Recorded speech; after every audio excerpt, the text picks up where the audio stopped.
Morning, Mike. Good morning. So he would be a good resource to talk to, and I'm sure he would appreciate your help. Yeah. But his number's 435 What's his name again? Paul Monroe, and he's the Good morning. general manager of the Central Iron County Water Conservancy District. How are things? And I served on his board for 8 years while we went through that lawsuit with Beaver, Sitla, and now Utah Unite. So Yes. Yeah. I don't know how familiar you are with a lot of that, but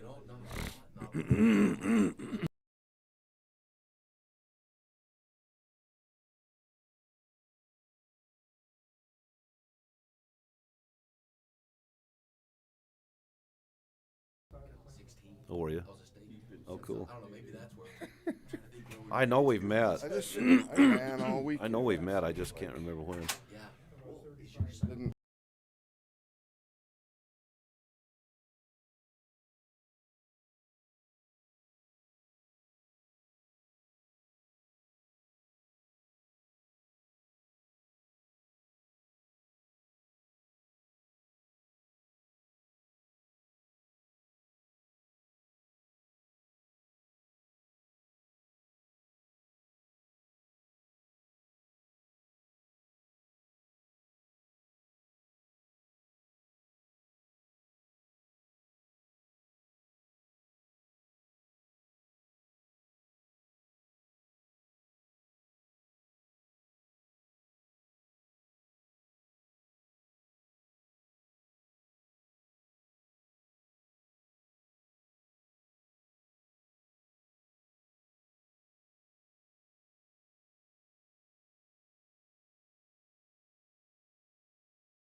Excuse me. Good morning, everybody. Welcome to Iron County Commission this morning. Today is Monday, the 24th of May, 2021. It's just a minute after 9 o'clock. Let's kind of caught off guard. John, would you lead us in the Pledge of Allegiance this morning, and I'll open with an invocation for us. Please rise. Follow me in the Pledge of Allegiance. Ready? I pledge allegiance to the flag of the United States of America and to the republic for which it stands, one nation under God, indivisible, with liberty and justice for all.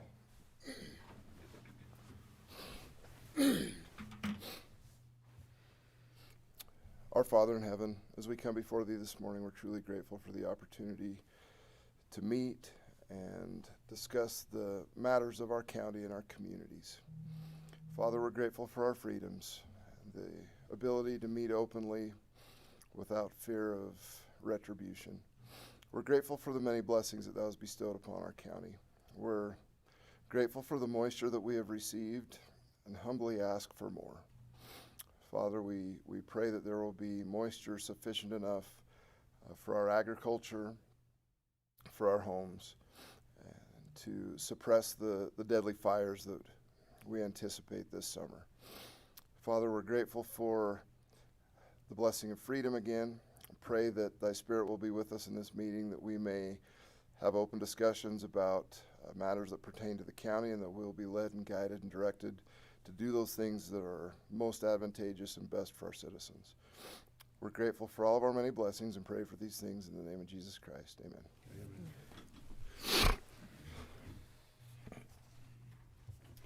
All right. We'll get rolling with departmental reports this morning. Start out with our clerk's office.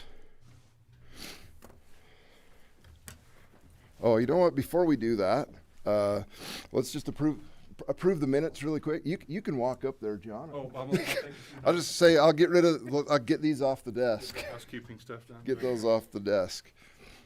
So was there a? Yeah, there had been just a wordsmithing on page 4 on that. It was April 12th minutes. Okay. Just a couple words, just tweaking just a little bit. So can we go ahead and approve those with the said changes? And they're actually in there now. So. Oh, great. Yeah. Okay. However you want to. No, we'll go ahead as usual. All right.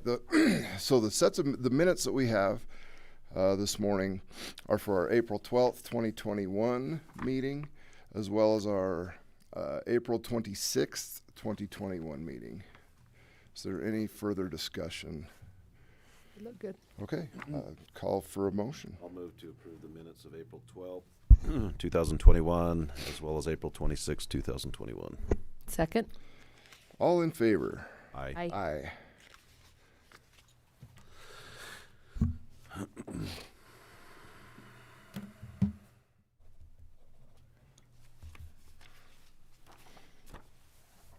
One.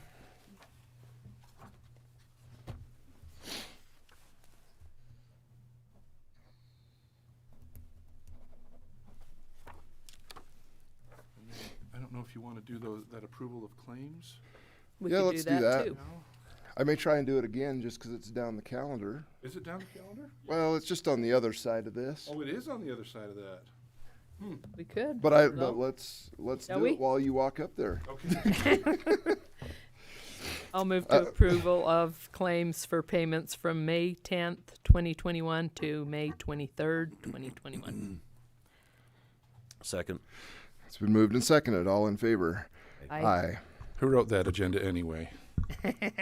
So just try and go in order, John. I know, I appreciate try to stick to the order. Oh my goodness. Well, listen, I try to keep it short and sweet, but we're going to dive a little bit into the weeds today. To start out with, the clerk's office is, we're at 39% of the year today. And as of April 30th, the clerk's office had been at 26.05% of its budget, and the elections had been at 28.34%. I have a bit to do with non-departmental, and that was at 75%, but I think that's because the insurance had been paid. So, and I've got forms for you. This one? Oh, this one? Yeah. Gotcha.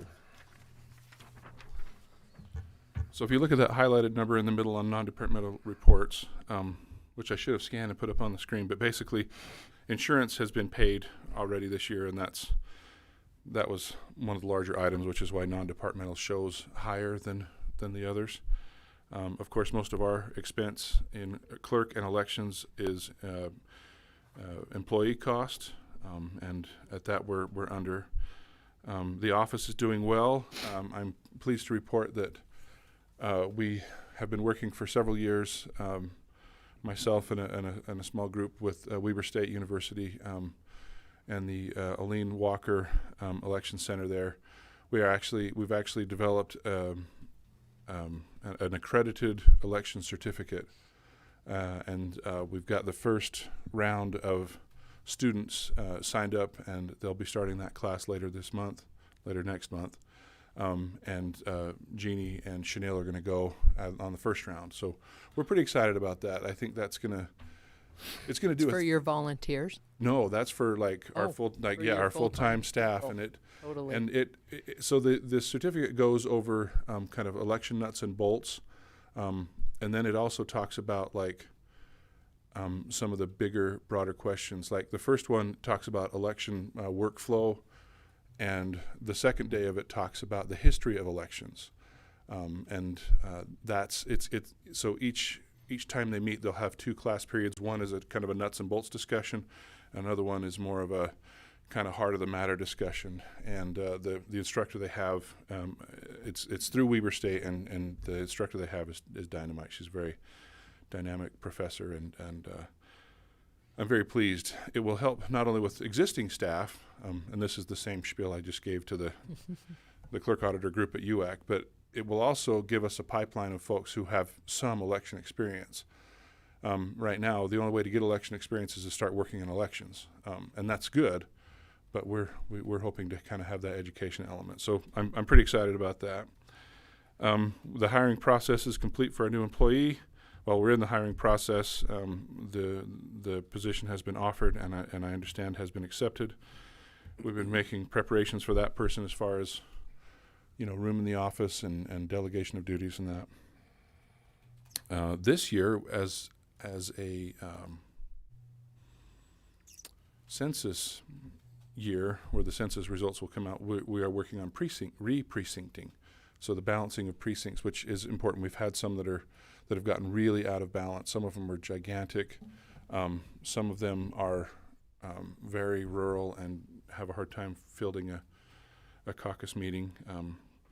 There have been discussions at the state level to kind of make those to make those much larger. Right now, the cap is 1,250. There's been talk about making that 5,000.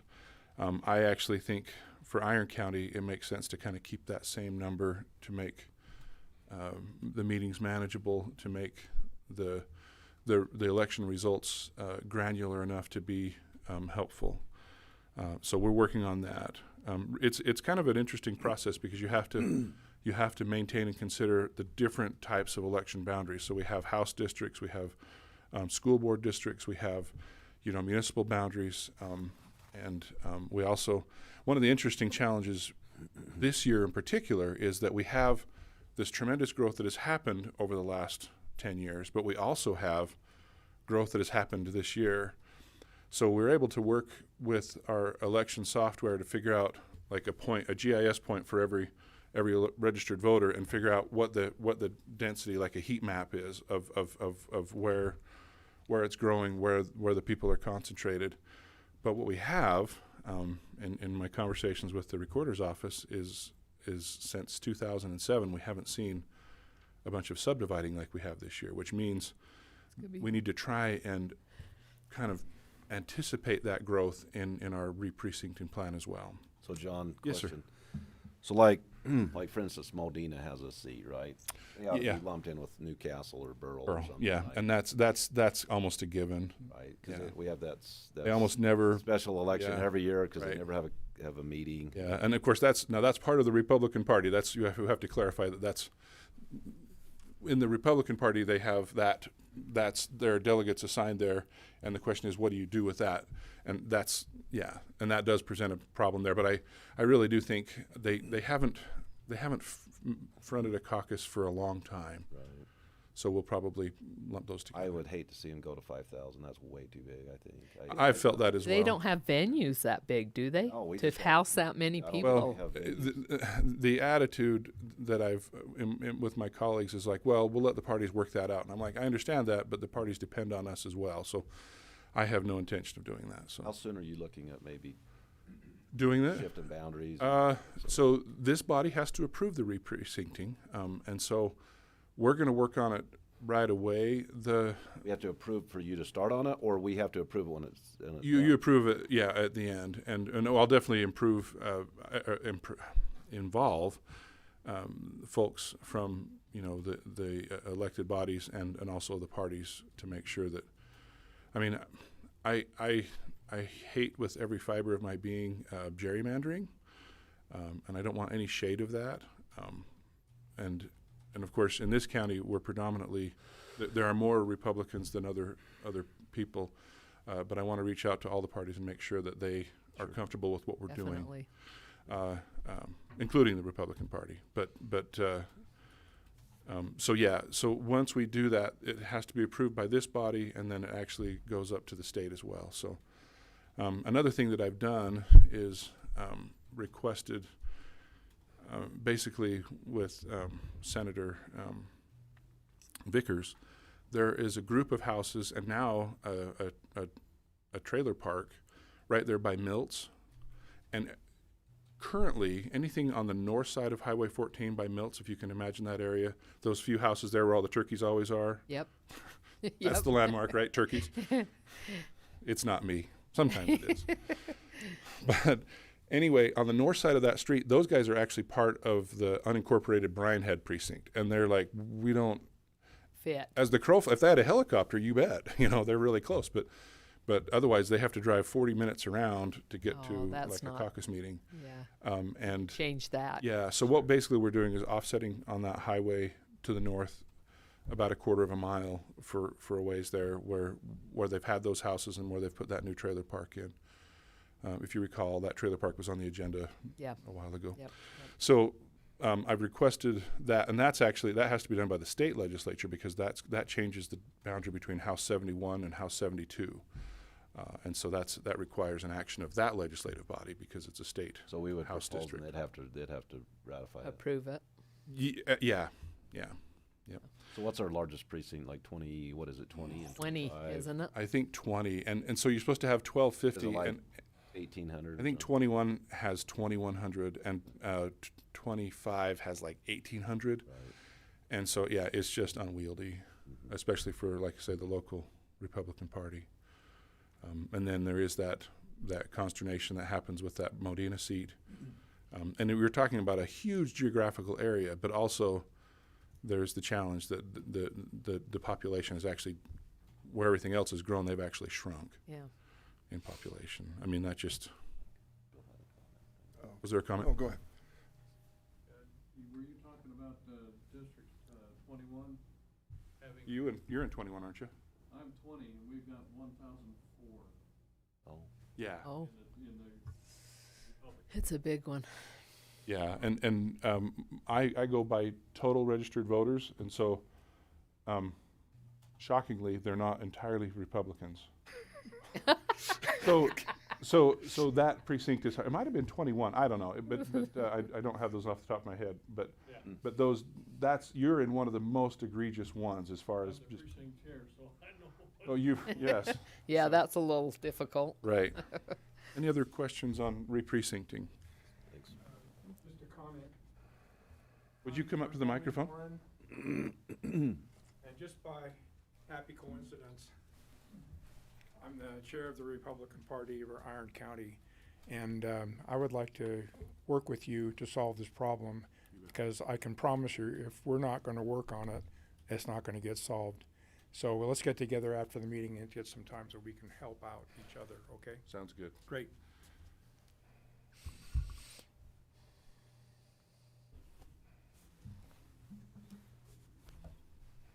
No, I do not want to take a spam call right now. Okay, and that is a fairly good dovetail into the next topic, which is municipal elections. Those are upcoming. The candidate filing periods will begin soon, and we work with them on that. If you flip that paper over, again, I don't want to spend too much time and take too much time at the meeting, but so solid waste accounts, we're up 103 from last year already, up to 3,762 solid waste accounts as of Friday. Marriage licenses are actually down a little bit. During 2020, we were one of the few clerk's offices that were offering marriage licenses, including Nevada. And so we had folks coming from quite a ways away to get marriage licenses last year. Now, as the population has grown, as the number of students at SUU has grown, that number has continued to rise. Certified marriage licenses are folks that call in and have had a marriage license and get a copy. That's 117 so far this year. It's been very active with the business licenses. A lot of folks looking to start businesses, many of them home-based. And the business licenses that we do are in the areas that are outside of incorporated areas. So Cedar City does their own, Parowan does their own, and we have a tradition of respecting each other's business licenses as well. So if I were to get a business license in Parowan City, I could also do business in the unincorporated Iron County or Cedar City. They, for the most part. Passports in 2017, when the courthouse was being remodeled. We were in Cedar, and we had an 1,100% increase in passports, and it hasn't really let up since then. We've done 119 so far this year, and that's, like I say, just multiple times more than what had been done. We do passport pictures that we didn't used to do, and that's up.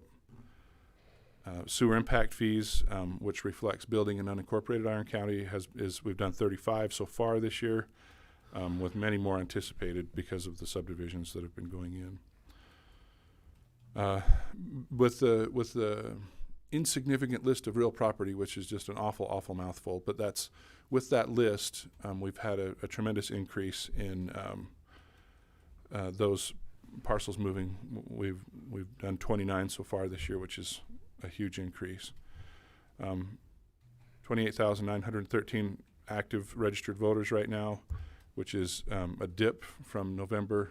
We always kind of peak out on the run up to a presidential election. And so far this year, we've done 2,139 voter registrations. So that's kind of a peek at some of our numbers. That's all I have for you. Do you have any questions for me? I could see your eyes maybe glazing over a little bit. So No. You actually do passport pictures? yeah. So we do passport pictures.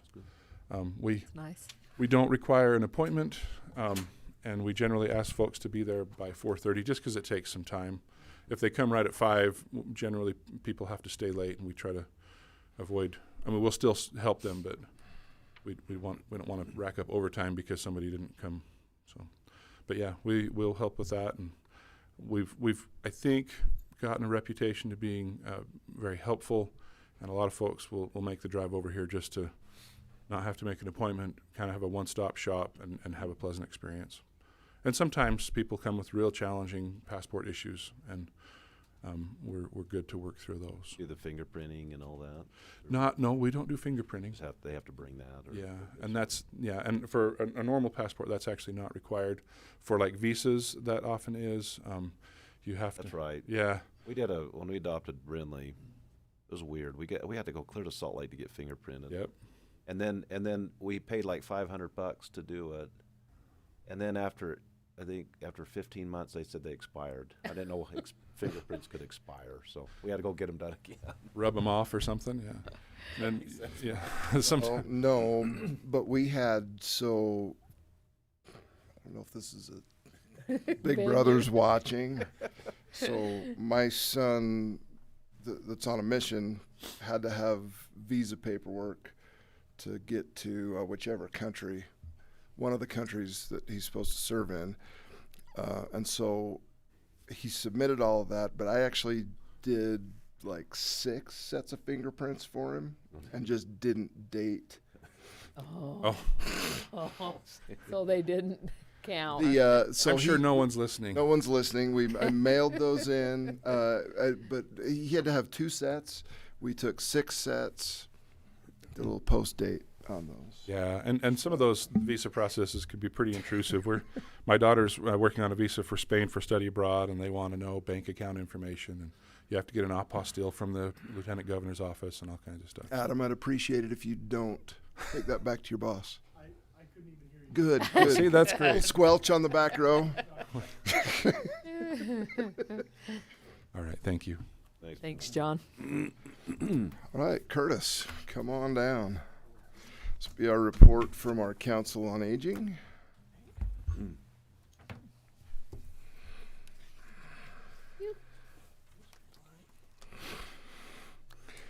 Thank you, sir.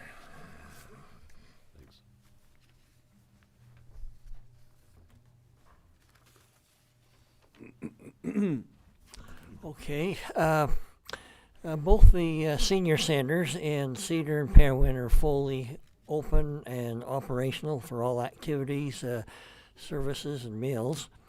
However, we're no longer providing curbside meals, which we were doing this past year, asking those people that was doing curbside if they to have them come to the center and have lunches, which they're doing. We are presently at the Cedar Center. We're delivering over 100 meals on Wheels in the Cedar area, and about 40 congregate meals. Congregate would be your lunch meals, is what that means. In the Parowan area, we're doing over 50 meals on Wheels, and 20 congregate meals in that area. These numbers are growing each week. People are getting more confident about coming out. I figured it would, it would grow, but it has grown much faster than what I anticipated. We're probably in the past month up about 20% in They the missed you. meals. What's that? They missed you. Oh yeah, they really did. Yeah, they're happy to get back. I kind of thought it'd go a little slower than what it's been. Our contract with 5 County expires on June 30th, and we've already met all of our obligation agreements and telephone visits, public information, recreation reimbursements, as well as our home delivered meals reimbursements. So basically, that looks like we'll be in good shape to get the maximum amount of reimbursements from the 5 County. And also, speaking of 5 County, at the end of the year, sometimes they have money left over, and I've kind of learned to jump on that, and which I did this year. And we talked about last year how Parowan needed an oven, a couple of stacked ovens, and Commissioner Cousins was kind of helping us on that, but 5 County ended up coughing up $7,700 and got some brand new double stack oven, what we really need, and it should be here probably this week or next. And so we're really excited about that, and that didn't cost us anything. This new North Wing edition that we've had and just been an absolutely tremendous boost for the centers. Before the extension and before we were closed last year, we were getting way overextended with our activities and events and all these type of things. But now that we've been opened this past month, we've even we've had 9 new activities and exercise groups that have joined the system. When we kind of talked to Commissioner Cousins about it at the beginning, we thought, well, this new edition will be a good 15-year thing. Boy, we're moving right along, so I don't know. but I'm sure we can. It's just been a great boost for us. The Lions Club used the Sender last week for their annual enrollment, and they were just really thrilled and happy with the new facility. But one thing they're just really amazed about, as I kind of indicated, about how many new seniors are coming to the Senders. It just seems like our phone is ringing off the hook. We're getting phone calls daily and people dropping in. We've always had that, but not at the extent that we are right now, and people checking us out and wanting to join the Sender.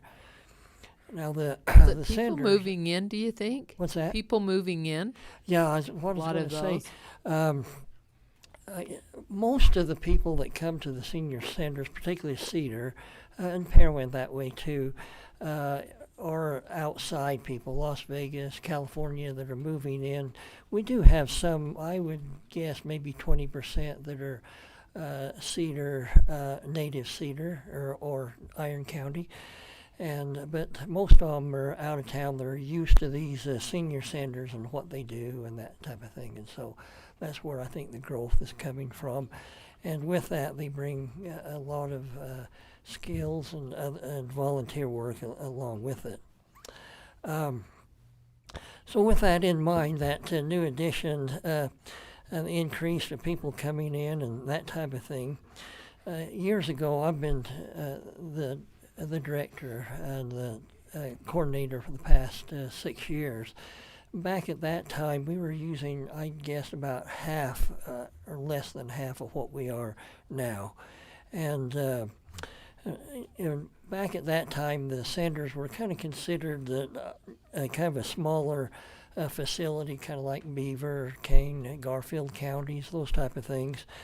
But with the population growth in the county and the growth of the Senders, we're kind of now one of the big boy facilities, and that's how we're looked at, like Washington County, Salt Lake. We get people from St. George coming up, and people from northern Utah all the time, and they're just really impressed with our facilities. And with that growth, it's created a new program for us, and that is that in the past, we had the same amount of staff as we do now, and so we've got double the growth and double the activities and everything else, but running the same amount of staff. And so right now it's just myself and Elaine, who is a part-time worker, running all the activities and doing all that, and it's just really getting quite overwhelming. And so I'm kind of thinking maybe in this fall or something that way we could kind of get together and talk about. I'm thinking of a possibility of hiring a couple of part-time to take some of that pressure off, maybe extending our hours. We're getting a lot of complaints, people wanting to come more in the evenings and later, but with only a part-time staff, we just don't have the, and I don't, sometimes in the past we gave groups keys and stuff, but I've learned not to do that. We need to have employees and staff watching over it close and that type of thing. So anyway, with that, that's a good thing, to do, but we are probably going to need that kind of problem, and that would solve a lot of the complaint problems also. In budget, not sure exactly where we stand on our budget, because our normal operations we're doing fine, no problems. But we do have our parking lot that we're planning on getting resealed, which was not part of the budget, and that might make a difference. I'm not sure, but we'll try to keep it in there in line. But it's doing good. Have you heard from Spencer Asphalt yet? No, I haven't yet. I'll reach out to him, see where he's at. All right, well, thank you. I'll try also. Some other things, our vehicles are all in good shape this time of year. We service them and check them all out. We keep them right up where they need to be, and they're all in good shape. The employees are doing well. We just hired a new assistant cook for Pearland. We've been without that assistant cook for about 8 months, and so the one cook has been handling about 80 meals, and so it was about time. We'd had a hard time finding somebody, and it's going to work out really well. And we're in the process of getting a data input employee as well. However, one thing I've noticed now that we're opened up, we're having a lot more trouble finding volunteers than we have in the past. Iron County, and particularly the Cedar area, is extremely unique for volunteers. We have about 70 volunteers. All of our Meals on Wheel drivers are volunteers and this type of thing. We're the only county that I'm aware of. None of the other 5 counties, they all pay their Meals on Wheel drivers, and all the ones up north that I've only found, and the state of Utah tells me that. They have never seen a place that has as many volunteers as we do. And but we're still maintaining them. It's taking a little bit more work, and I've had to put some articles in the newspaper, and that seems to bring people in. And so anyway, so we're really fortunate to have the volunteers. That saves us a lot of money. But other than that, we're doing good, plugging along. Everybody's excited and extremely happy to get back into the groove. So, do you have any questions? Just a comment. I reached out to Dan Jessen, our auditor, last week. I was just curious with that. We've got that great big motor running nonstop for the elevator to create an ADA-phase for the 3-phase power it required. And I was just curious what that was going to do to our power bill. And so Dan just said it went up. I think that came online about April 1st. That's why I reached out to you, Curtis, and asked you. So our power bill's gone from about $432 a month to $530. So it's gone about $100. But we've basically doubled the size of that building. So We did double, yeah. that's with all the, even though these new LED lights are much more efficient. But that's I don't think that's too bad. I mean, Dan, we can watch that as we go forward, right? Kind of get an average. But I thought that motor might running full all the time might jump that way up, but it's not bad. Air conditioning might make it go up to that Right. big of an area, but It's possible that 532 was a high month with all the activity, with everything, who knows? Right. That's true. contractors and, yeah. So it'd be interesting to watch that power bill. Just Yeah, out of it will. curiosity, I was just wondering. But Thank you for checking at that. Okay, anything else? Okay. Oh, thank you. thank you. Good. Curtis, one more thing. I was thinking, with power, we might want to. I wonder if there's any grants available to put solar on that building Oh, sometime. be something That to might look be into. Maybe that's something we ought to That's look a into. good idea. Like I know Great the idea. fire station in Cedar City, they added solar on their roof, and I put it on our cabinet shop, my son's cabinet shop, and it's We have it on our business and Yeah. our home too. It- Yeah, it's really a good deal. Probably be Yeah. very advantageous Be for great. the. Yeah, we have a great south Oh, yeah. roof big on roof that. there Yeah. might be Very good. something to look into. Yeah. Okay. Right. Thank you. Maybe the power company, talk to them. They've been advertising to put them on. Maybe ask Utah Power. Human resources. Come on down.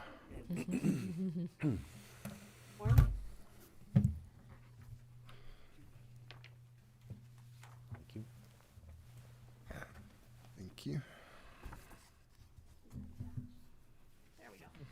Thank you. All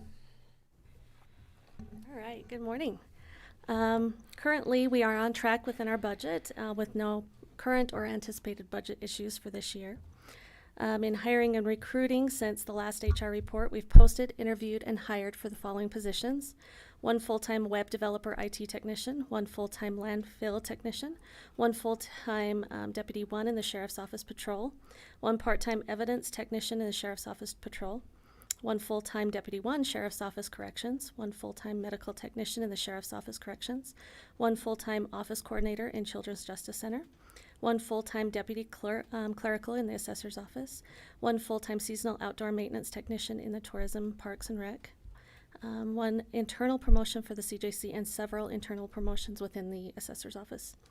Currently, we are in the process of hiring for the following positions: 1 full-time appraiser in the assessor's office, 1 part-time assistant cook in Parowan Council on Aging, 1 part-time deputy auditor accounts payable, 1 full-time deputy auditor accountant 2, 1 full-time deputy clerk, and at present time we are currently posting and recruiting for the following positions: 1 full-time fleet operations supervisor, 1 full-time justice court clerk, 1 part-time receptionist in the Tourism Welcome Center, 1 part-time IT technician, 1 part-time data entry clerk for the COA, one full-time corrections nurse for sheriff's office, and one full-time appraiser in the assessor's office. So we're not busy at all on recruiting. To date, turnover for the first 5 months of 2021 is 6.05% or 15 positions. We're currently even within the turnover for the first 5 months of 2020. Workers' comp claims for 2020 came in at 30,056, and claims for the first 4 months of 2021 are 3,574, and I've attached all those claims and info behind that if you'd like to look at that. A rebate from PHP came in last week at 46,109. Last year's rebate in comparison was 86,797. COVID kind of played a little bit into that. We've received the rebate check and we submitted it to Dan's office for processing. On kind of a positive note, I kind of like tracking this. So we had some milestone anniversaries that took place within the past few months. Melanie Hall within the Treasurer Office celebrated 15 years in March.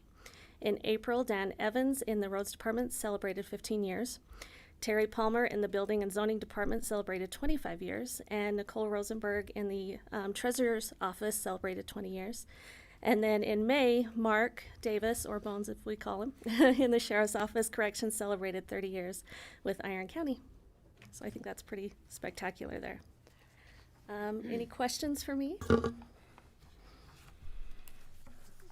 Do a great job. That was a quick Good. quick report It for was.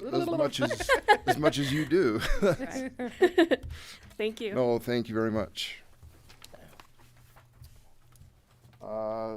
Move on to Shane in the Public Defender's Office. Morning. So we are functioning within our budget, but that's because we haven't had trials. The majority of our budget is dedicated to trials, and so we're still, just to update you on COVID, not having trials right now. Under the judicial phase system, we're still in red in Iron County, unfortunately. We do anticipate moving to yellow soon. We all can kind of feel it, and so what the court has done is we've set up a mock jury trial to see if we can function within the yellow standards and guidelines to ensure that we can have a jury trial. One of the big things that we've got to test is jury selection will all be online on computers. We won't actually have a group of people come to the courthouse. And so we've got to practice that and see how that will function, see if we have the bandwidth to do it. Down in Washington, they've moved to yellow and have done a jury trial, but they're able to separate. Their facilities are larger, so they can separate individuals easier than we can in our facilities. And so that's where we're at. We're hoping to be able to get jury trials going soon. At that point, we'll work really hard to stay within our budget, cramming in a lot of jury trials at a short period of time. We also have been participating in an appellate, for our appeals, an appellate pilot program with the Indigent Defense Commission. We started that last year. They've been handling the appeals for Iron County, and it's saved Iron County over the course of the last year about $105,000. And so that's been a good program to participate in. With that pilot program, it looks like the Indigent Defense Commission is going to create an appellate division for indigent defendants, and so they'll be covering those expenses in the future. And so we should see good savings with that as we work with them to do that. And then the last application, I come every year at this time. I'm grant funded through the state, through the Indigent Defense Commission, and seek renewal of my grant, as well as last year we were looking at putting a legal assistant in to help. This is an item on the meeting today, a later item, but if I could go early, I've got to go to court today. Would that be okay if we just discussed it now? I think we have to wait till 10, We can Till do 10 you o'clock. first. but we though, can right? we can do it at 10. Okay. We'll do it first. Okay. Do you want me to discuss it now or just wait completely? We probably better wait. I'd assume just because it's advertised for 10. Perfect. So I don't will know, wait to. I see. I'm making attorney decisions. That sounds. So I'll wait No, till we'll 10 we'll o'clock. just skip you to. We'll put you the first of the agenda. 10 o'clock is the public appointments, and it's probably best to wait. Yeah. But I don't think there's a lot to discuss, it seems. No, it won't be a lot. But outside of that, any questions as far as the public defense report? No. Okay. Thank you. Thanks.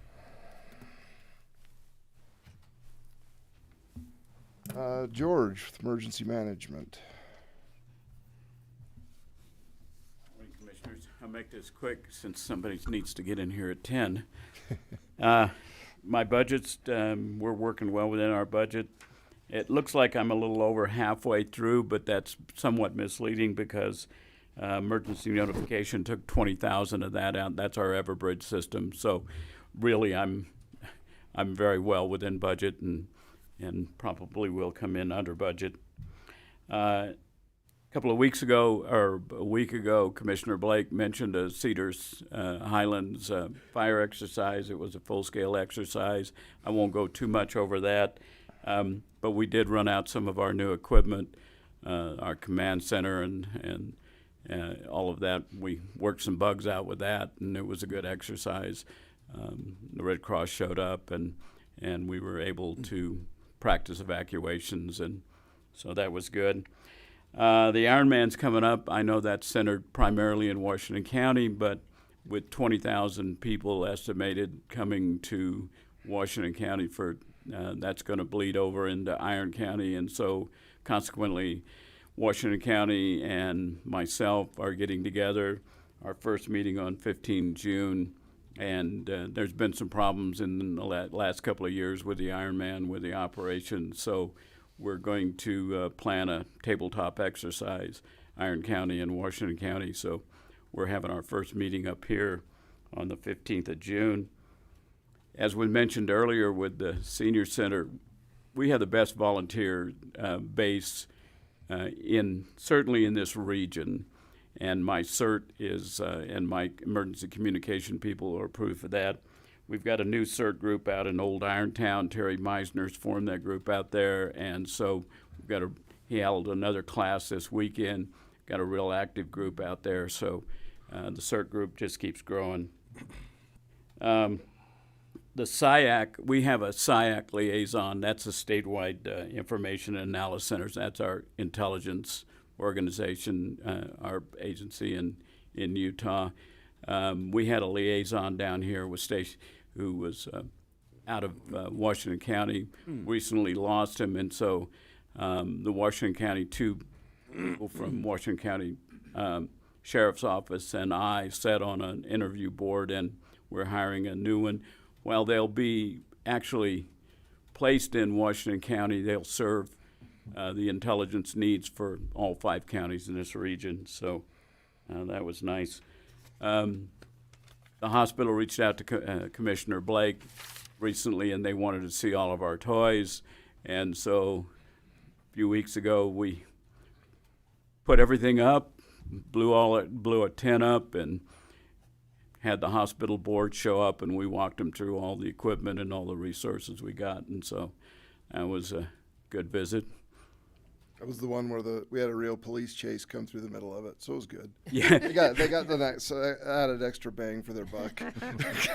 Yeah, we were all standing outside by the tent, and one car went by, and then another car went by, and then 2 more went by, and it was interesting.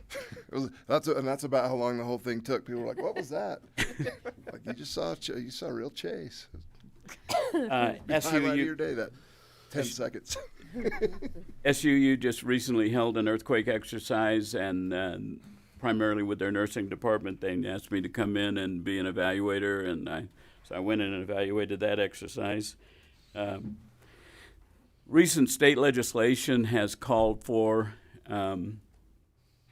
every county to have an emergency manager and an emergency operation plan. That really didn't affect most of the counties in the state. There was a couple of counties that was really primarily aimed at, but it also took in every municipality.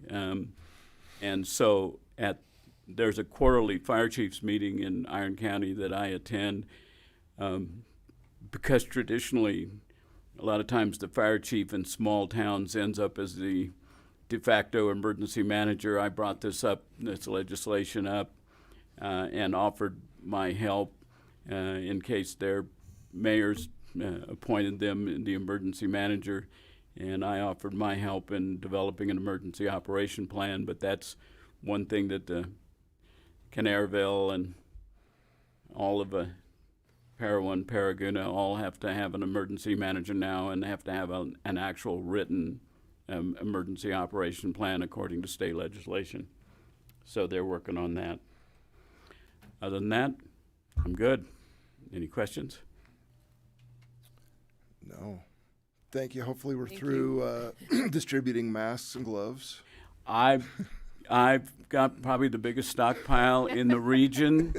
I've got a warehouse full of masks, gloves, Tyvek suits, thermometers, all kinds of good stuff. So we're ready for the next pandemic. Don't even say that. Thanks, George, for coming and helping us with the distribution of the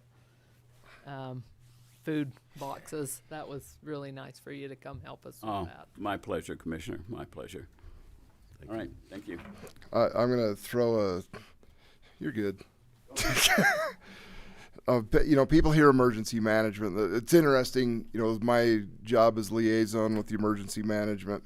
I tell people that, and they're like, "Oh, that must." I really don't see what goes on there. People's comments are like, "Oh, there's probably not much going on." I mean, it's Cedar City. What kind of emergency are you going to have? But I think that's a great comment. George was involved with helping A lot of the different food things. distribution. I mean, there's a lot of. It's kind of like every activity and everything that we do has an element of emergency management in it, and George is extremely active in all of that. So he's a busy guy. We really appreciate. We don't even know half the things He does. he does. Yeah, he makes it run pretty seamless. So, so it's really appreciated. Victims Advocate Group. I don't see any of them here. So we'll move ahead to the commission. Just start with Commissioner Wood this morning. All right. I'm trying to mix it up, I know.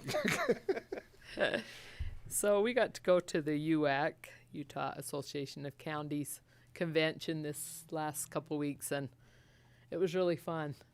Making those connections, I met a whole lot of different commissioners. It was so fun talking to them and their issues, and actually there was a lot of old ranchers that I fit right in with, and that was really fun. The road department started their chipping this last week on 3900. They did a half a mile on Canara Mountain Road. That's a mile and a half. This week they'll start the Bumblebee Road from Vandenberg, finish that out, and we're excited to get that one done. Is that clear to 56? Yep, clear to All the way? 56. That's fantastic. Yep, 1.5 more miles. And then next week we start on the Hart Road, which when I asked Preston to give me those updates, he put heart like your heart. Well, it's the family heart, H-A-R-T. So that's the Hart Road. That's the family. There's a lot of hearts out in the Burrell area and Newcastle. Anyway, a mile and 3/4 on that one. On the landfill, we've had a few concerns on what is construction waste and what is household waste. We've had a problem with that a couple of times. The biggest thing is you can bring for free, like if you trim your, just a truckload, that type. But if you clear a whole lot off with a lot of weight, then they have to charge you on the pounds that you bring. And they say, well, it's just dirt and you have to, cover your landfill. So what we sell is actual dead air space. So the landfill, when you put a certain amount of square footage in there, that's what we're actually selling is the dead air space. So whether it's dirt or household debris or whatever. So we did a Facebook video last week, Bruce and I, and it was kind of fun. But anyway, it's on my Facebook page if anybody wants to look at that. And he gave a lot more information.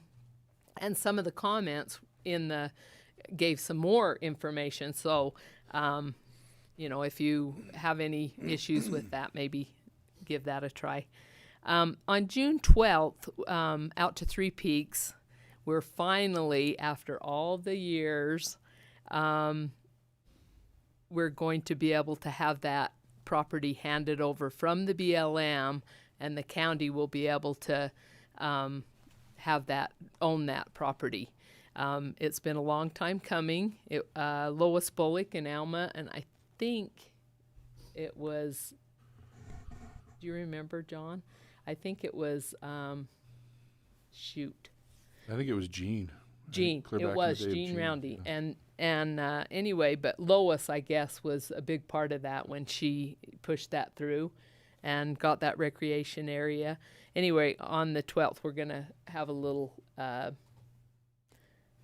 ceremony, and they'll hand that over to us. But I appreciate Paul Briggs with the BLM working with us with that and being able to receive that from the county. We really appreciate that. And that's all I have today. I've just got one thing, and Marilyn mentioned it, and so did George, but we had another successful food distribution event. USDA brought another truck of 26 pallets, 48 boxes of food per pallet.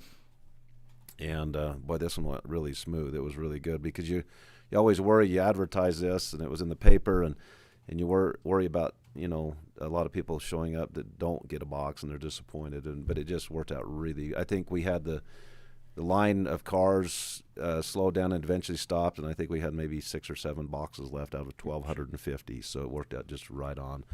We had just for your curiosity, we had the Care and Share come. We had Christ the King Catholic Church. Parowan took 3 pallets this time and distributed among the Parowan Valley. We had the Paiute tribe come and get food. We had, and then all of the different LDS stakes, Church of Jesus Christ of Latter-day Saints stakes come. We sent, even though it's out of our county, we sent 2 pallets out to the Enterprise stake, which encompasses Burrell and Newcastle. So they were able to distribute some food out there. We had Episcopal Church, Presbyterian, Westview Church, Lutheran.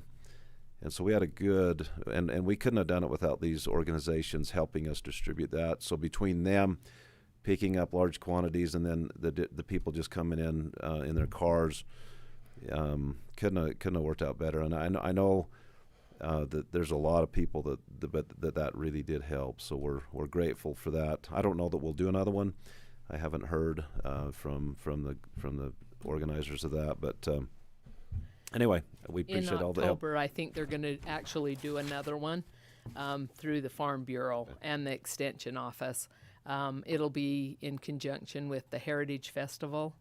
But I just wanted to shout out for Paul, too, because he organized all that. And it was kind of stressful to get that much food put out. And, he, you know, when it's perishable, you really do, you know, are concerned that you won't get rid of all that food. What do you do with it, you know? So we got it all out, and it was so smooth. The second time especially was really good. Well, thank you, Paul. Well, thank you. And it wasn't just me. It was Greg and Ann Powell. They're with the Canyon Country Communication Council. They work with the Cedar Area Interfaith Alliance and some of those groups, and they were invaluable. Greg and Ann they're really on the ball, and they helped a lot. We appreciated their efforts. We did, too. And thanks for Commissioner Wood and others, and George, you're bringing the vests and helping. That was great. So thank you. All right, I'm going to forego my comment. We've got 5 minutes to 10. That gives us 5 minutes to kind of get everything set up for the 10 o'clock calendar and get Shane on right at 10 so we can get him out to court. So we'll be in recess for a minute, for about 5 minutes, and we'll come back right at 10 o'clock. So that's number 7, right? Adam, how are you? Good. Oh, really? Oh, nice. Thank you. That'd be awesome. Next week? Hey, listen. I'm going to be in Salt Lake. Wednesday at 5:30 is the town hall. You guys will be at Latin, right? Yes. Tell him I'm sorry. I'll be in Salt Lake. I'll pass it along. but I would love to do. I'm looking. I know I already put it in. I know I already penciled I it in. think I'm good. We're looking for a venue. 27th, right? You don't want the other one. Or is that the next week, June? No, sorry, yeah, it's next week. It is the second. Okay.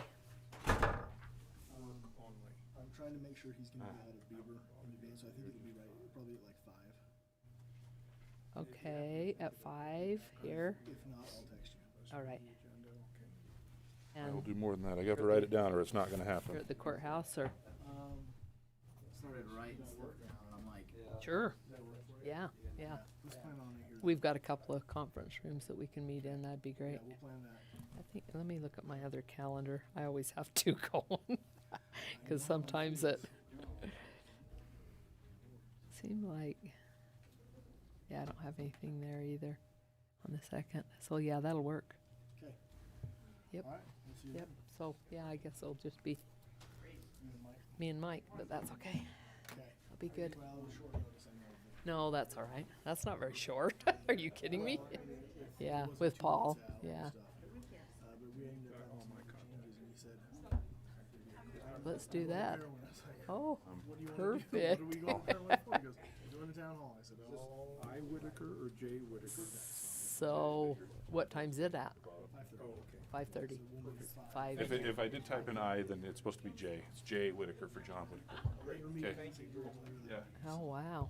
Ooh, Oh, it'll be a long 3 days. that will be. Okay. But very good. Yeah, We'll see you that'd be great. All right, thanks.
Okay.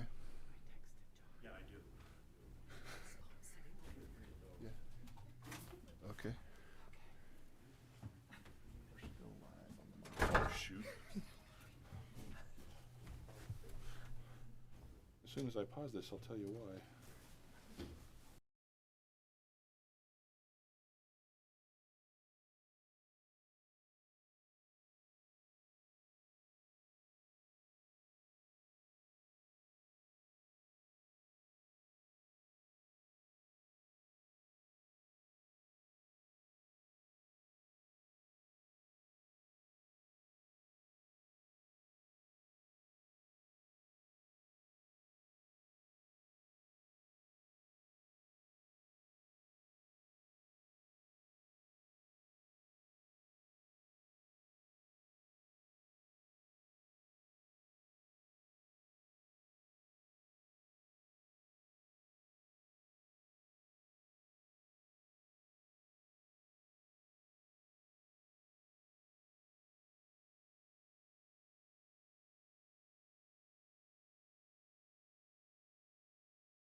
All right, welcome back. It's 10. We're going to move right ahead with our 10 o'clock schedule, but we are going to move item number 7 to item number 1 in the interest of time.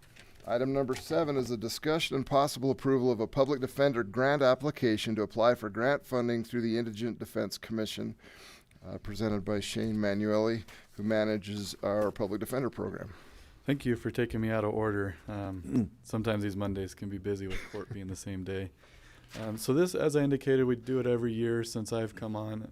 It's the grant funding with the Indigent Defense Commission for my position, as well as potential other funding. This year, the IDC did it a little different, where they made recommendation as to what funding we should ask for.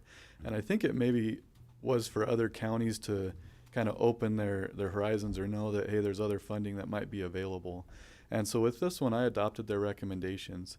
As far as the grant application cover sheet, it says in here it doesn't constitute an agreement or anything with Indigent Defense Commission now.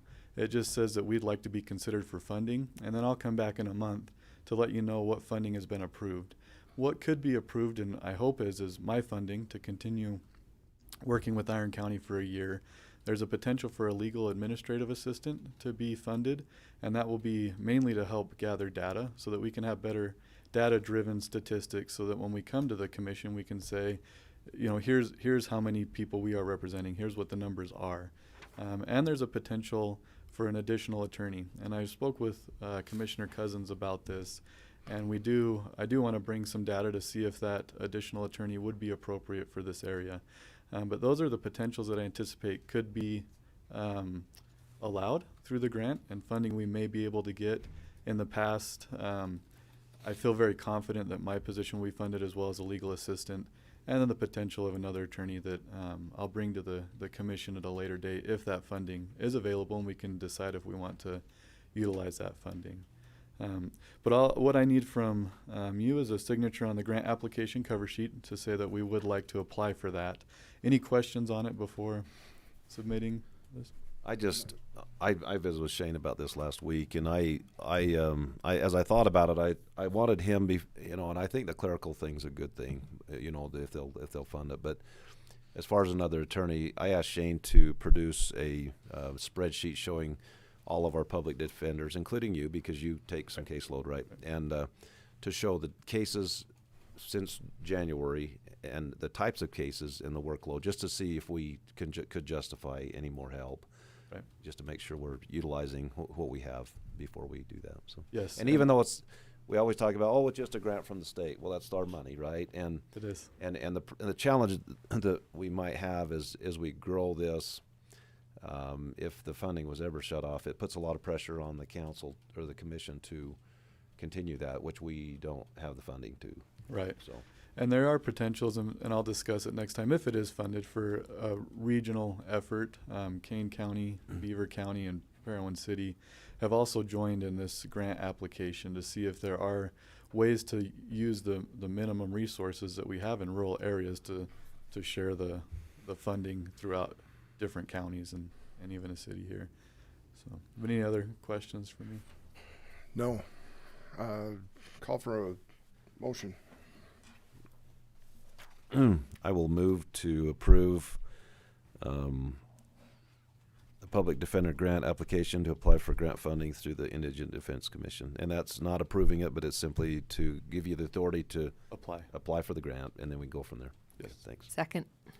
It's been moved and seconded. All in favor? Aye. Aye.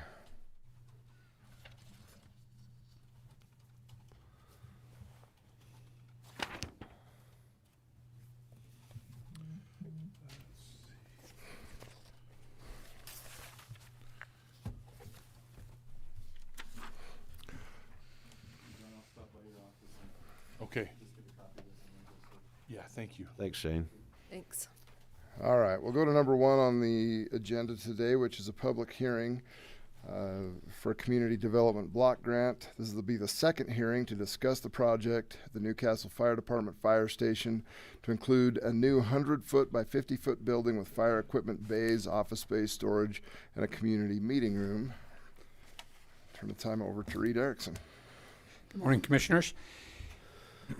As you're aware, we applied early in the year for funding for the CDBG grant of $200,000 and were granted, the grant was approved, and now the second process of that is to hold the second public hearing explaining what the project is and make sure that we get any public comment that there is before we can make funding available. And as you're aware, we're also applying and we'll have a public hearing scheduled in June to go to CIB. This was a $600,000 project. This portion of it is the $200,000 that we got from CDBG.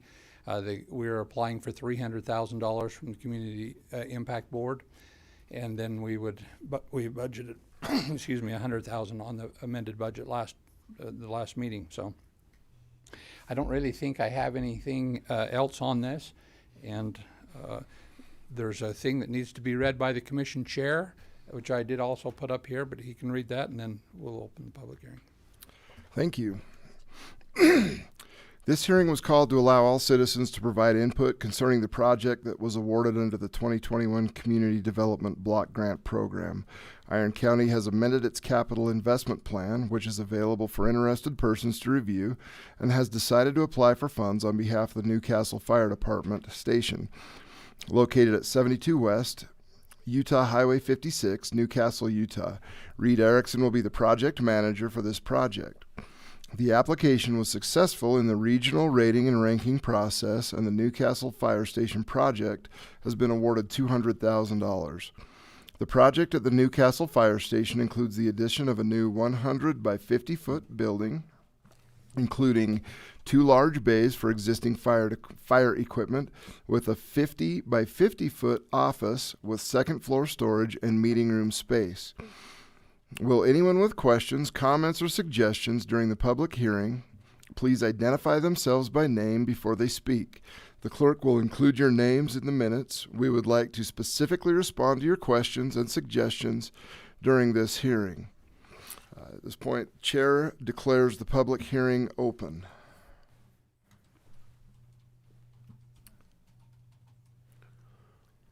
Seeing no comments,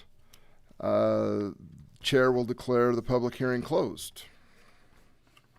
That's all that's required. Man, that was a no action or mouthful anything. It's just holding the hearing and making sure that and then John will prepare the minutes, and that application deadline is May 31st. So we'll submit the end of this week and see where it goes from there.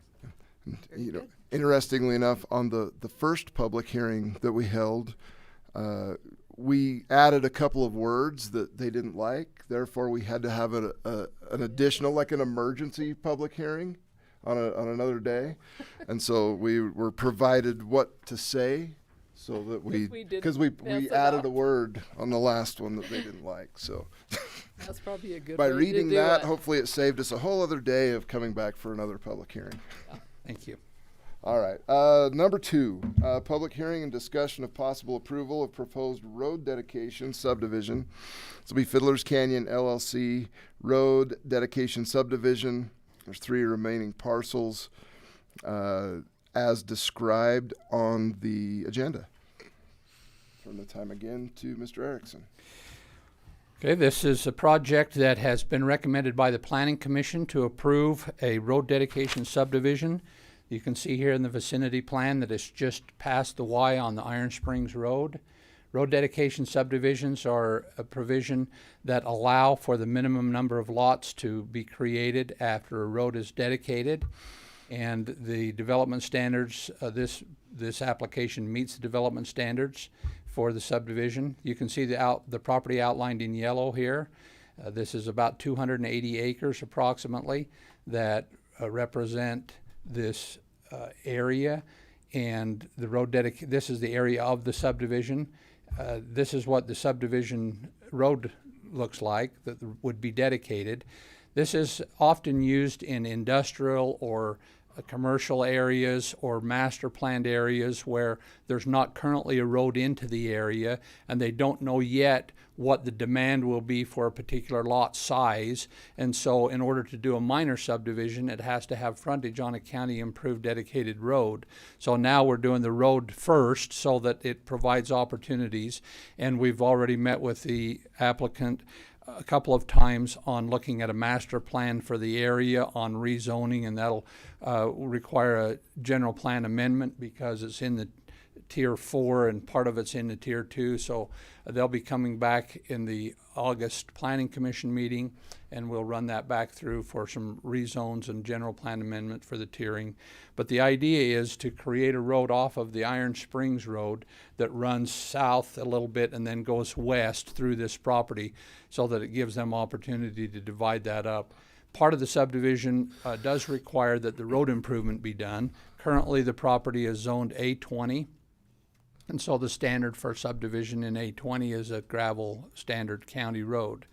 This plat also has notation on there that requires that when the property is further subdivided or rezoned, then it would have to be brought up to the standard of that zone. So for instance, they have an interest in doing some residential in there, some higher density residential, some light industrial, some commercial. All of those require asphalt pavement.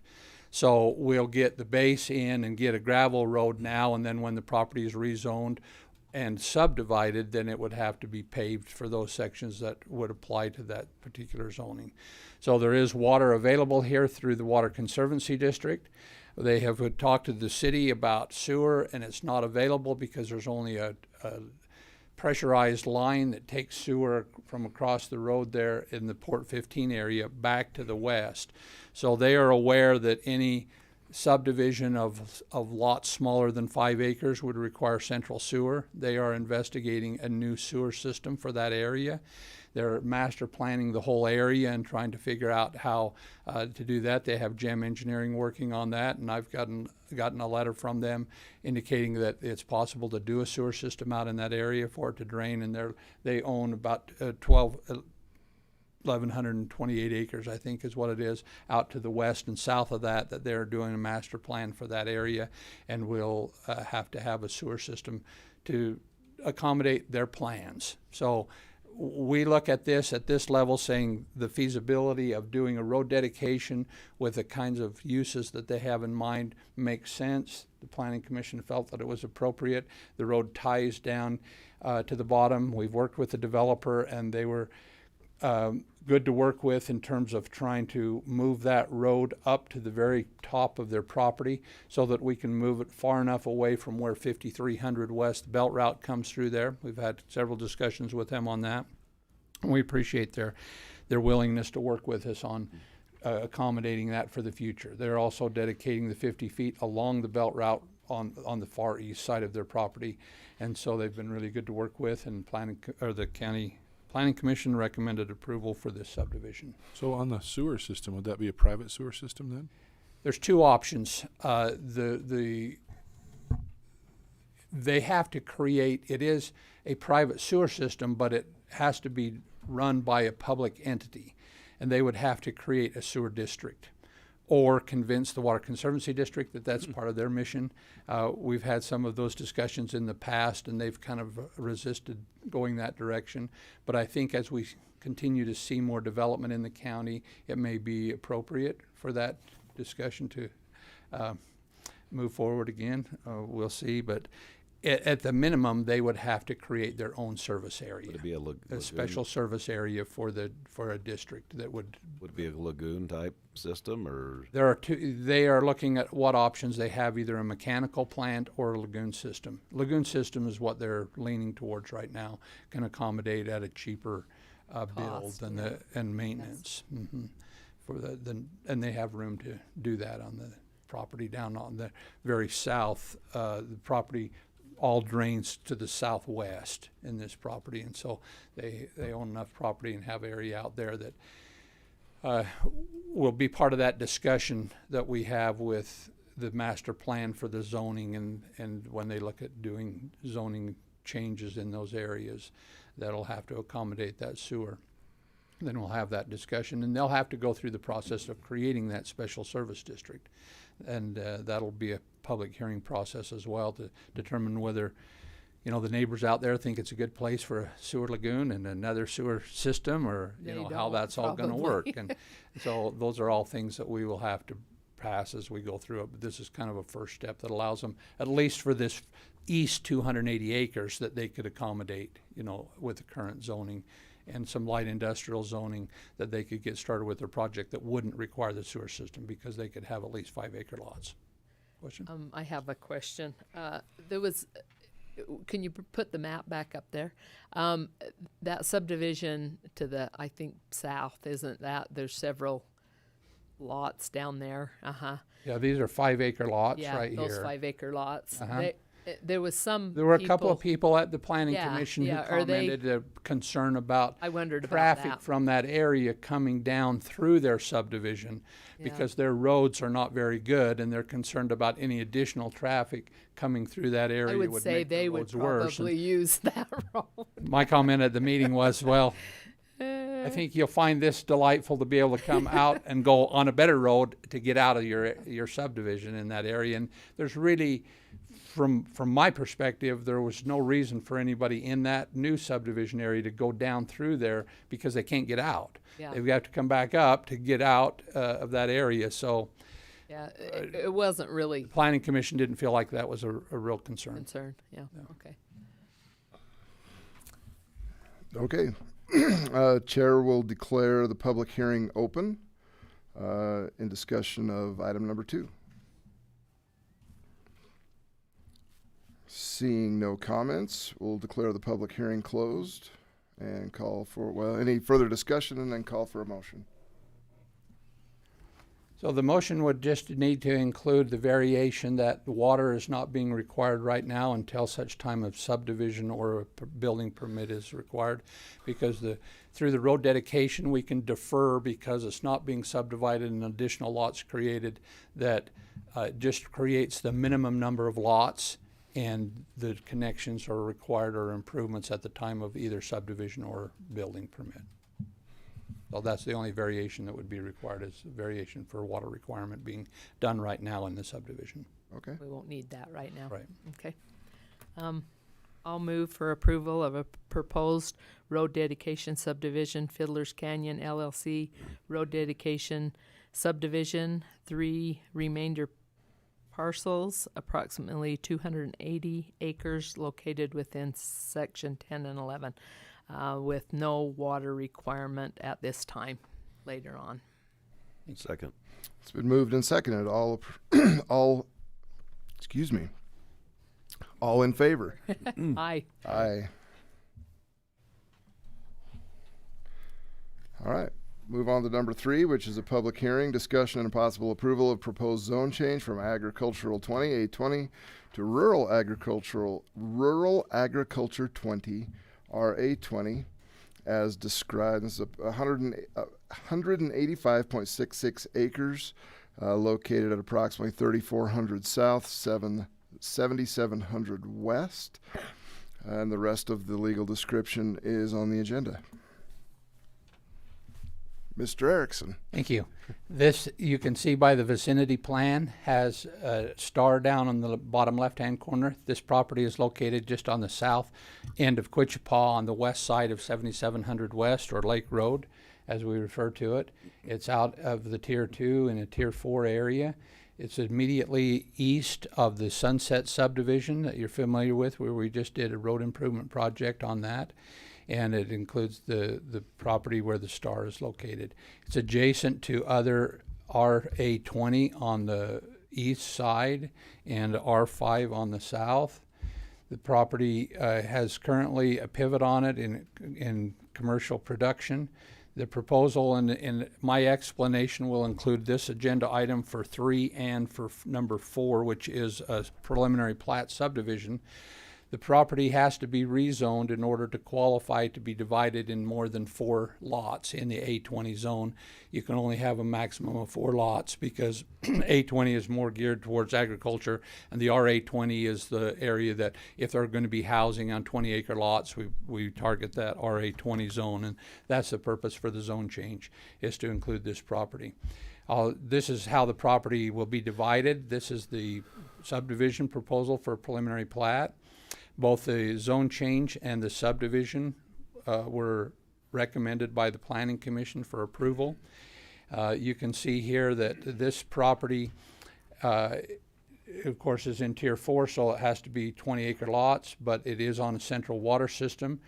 Judy Jensen is here today to answer any questions, the owner of the property, representing the application. They have a well located down in this portion of the property right here, and you can see a circle around that for a protection zone. They're working out right now an agreement with the Water Conservancy District to take over that well, to acquire that well and make that part of the public water system for the region. You're aware that Henry's Place and the group home to the north of this for the rehabilitation treatment facility, well, it's a residential facility for persons with disability currently, and they are also required to have a public water system. So they approached the Water Conservancy District, and one of the two needed to drill a new well, either Henry's Place or the group home, and they said before anything could be expanded out in that area, and they could tie on to that. And then when Judy, the family, determined to go ahead and subdivide and create this subdivision, it made that well available for the public water system. And so it's a good thing for the region out there and for that area to help the Water Conservancy District get more people on central water and to provide for the public water systems for those other two situations as well as for this subdivision. So Wasn't there water needed for that girls' home down the yes, down north of that? exactly. They'd have to be on a public water system, and they'd have to develop their own public water system, and so would Henry's Place. And so the Water Conservancy District doesn't have the capacity in the current well that they have at Sunset Subdivision to expand or accommodate any additional growth. They talked about. And so this will allow them to expand. Right. The Water District had talked about a location just right there, just east of our gravel pit Right. too. Yep. Just, They were looking at are drilling they a still new looking well at that, there. or would this replace that? This will replace that. Okay. Okay. Yeah. Have they done the studies to see if there's a good location for a well, or you say there's There's an existing well. Oh. The well that's feeding this pivot Pivot. right now is located right at the end of that line right there. Is it municipal quality well, or do they have to They're do they're improvement? doing the testing on it, and everything that is indicated so far is that they will be able to turn that irrigation well into a public water system. Well, that's good news. So it solves several problems for the Water Conservancy District in that area. It makes it cheaper for water providers and accommodates this subdivision as well. So it's a win-win for the Conservancy District. So this accommodates them getting some property. Judy's carved out some property along in that property to provide them for a protection zone around there as well. And so I think that we've talked about most of the issues related to that. It is an A20 or RA20 standard road, so the road going into this subdivision comes off of 7700 West on this side right here, and would just come over and go up and feed these lots. And there, you can see over 20-acre lots. Would be Where's on the well located again? The well is located right there, where that little circle is. It's located right there. And they've approached this property owner and are working out with them to acquire a protection zone for that. And they're confident in my last discussion with them that they would be able to make that a public water system. That's great. Okay. Chair will declare a public hearing open on agenda item number 3. The parameters of the public hearings are up on the TVs. Seeing no public comments, declare the public hearing closed. Turn the time back over to Mr. Erickson. This is the criteria for the zone change that we've evaluated. The Planning Commission made the recommendation on, that is consistent with the general plan, that it is, has feasibility for water, all of the accommodations, fire flow, everything that meets the standards for subdivision as listed there. Don't have anything else. Okay, call for a motion. All right, I'll move to approve the proposed zone change from agriculture A20 to rural agriculture 20 RA20 on the 185.66 acres located at approximately 3,400 south, 7,700 west. And the rest is described on the agenda, and also to note that it's conforming to the general plan. There's sufficient water with fire flow as well, and is it anything else I need to mention? Is that The road improvements. And then There are no variations from the standards for this subdivision. okay, very good. I'll second that. All right. Moved and seconded. All in favor? Aye. Aye. Number 3 is approved. Number 4 just follows on with that. We did separate items here just to keep them separate. This is the preliminary plat, but you already, you can hold another public hearing if you want, but this is to just consider the subdivision, the preliminary plat subdivision, which I explained with the zone change, meets all of the criteria for the subdivision, and all of the improvements are being provided as required by our design and construction standards. And it's being called Harvest Field Subdivision, creation of 7 lots, and was a recommendation by the Planning Commission.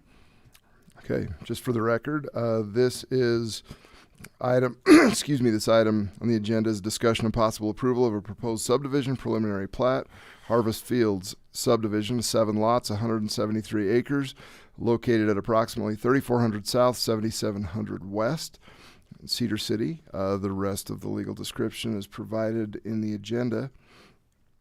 Chair will declare a public hearing open.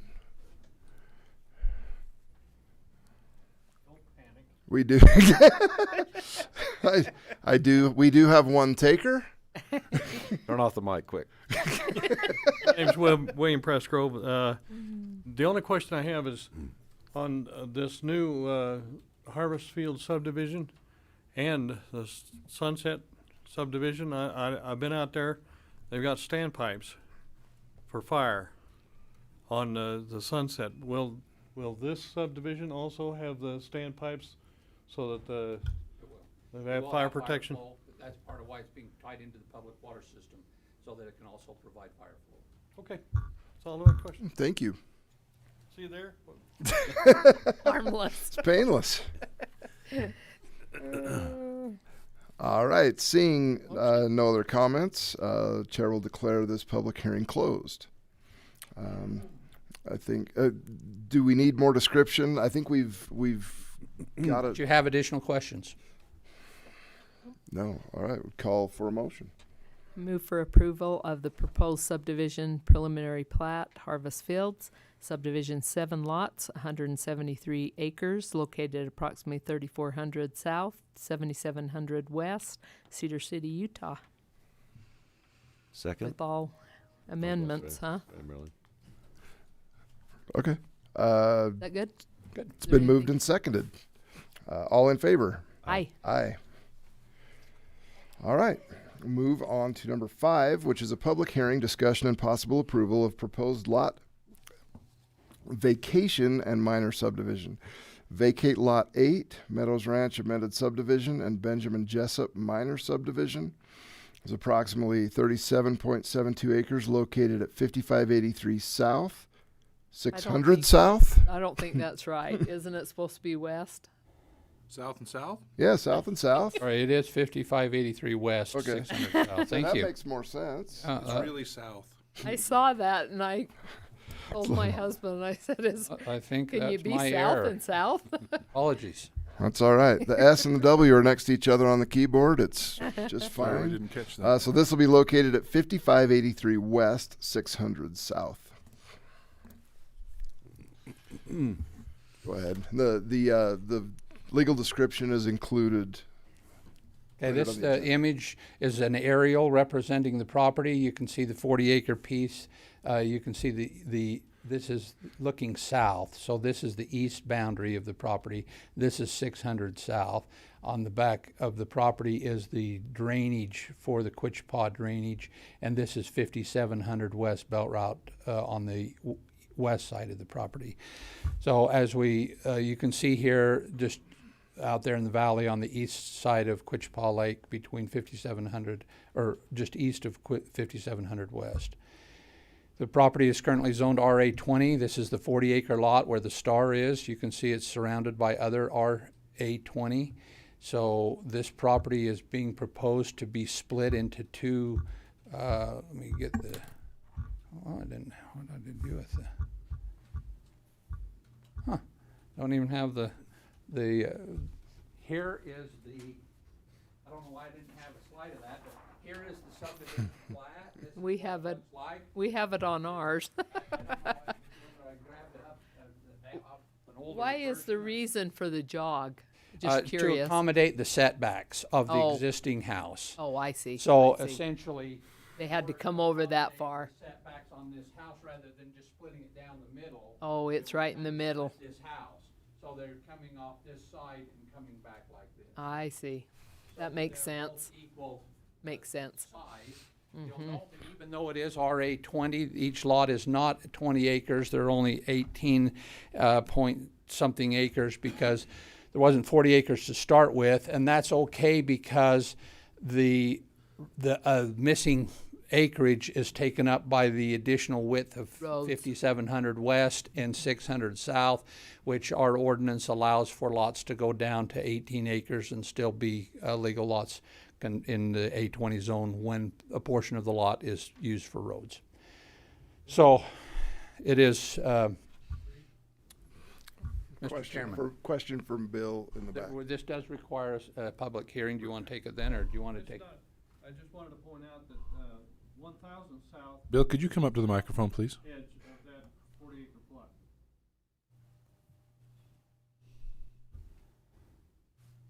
It goes between 600 south and 1,000 south. Well, there's no road here. This is where the drainage comes, where go to Quichpaw. Here's the road that comes like this. Here's 800 south. Okay, That I comes stand like corrected. this. So there's no road here. I stand corrected. That's where the drainage easement is that goes to Quichpaw. You're right. It just goes into the house, doesn't it? There's probably a road going into the house is Yeah, all. this road dead ends right here.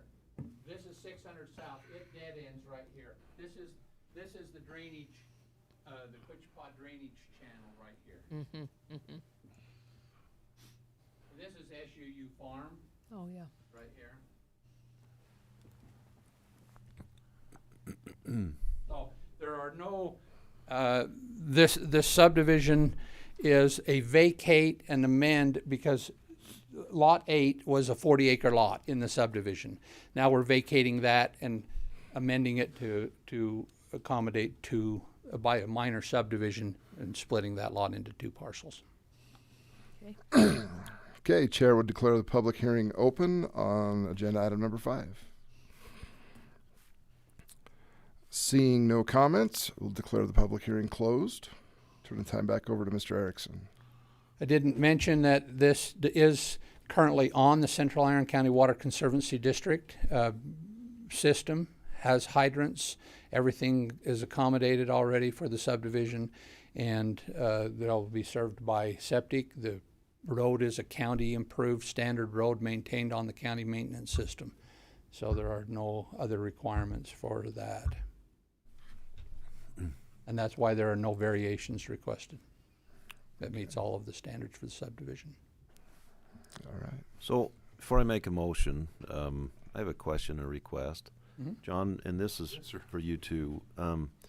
As we're going through our packet, studying these issues, I was wondering, I try to go to the planning commission meetings, but I missed a couple because I had other commitments. How hard would it be to put a link in there so that we could go back and link to the minutes of the planning commission so we could review the comments? How hard would that be to do?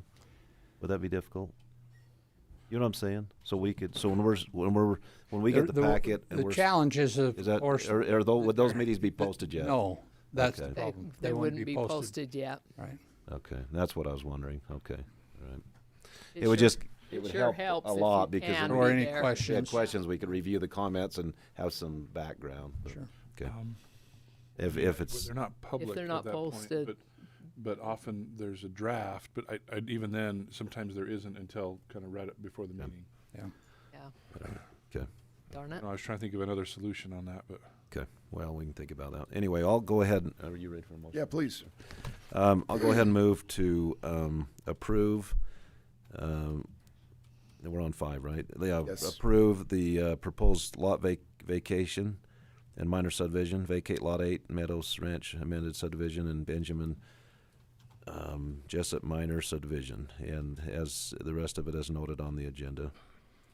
And that includes, it would have Central Iron County Water Conservancy District water, has the hydrants, all services, it'll be on a septic system, and there's a improved county road. I'll second that. It's been moved and seconded. All in favor? Aye. Aye. Okay, that's approved. May I get a signature? Yes. I do have one Mylar here. The other two are still getting owner signatures, and so as soon as I get those, we'll hunt you down for a signature.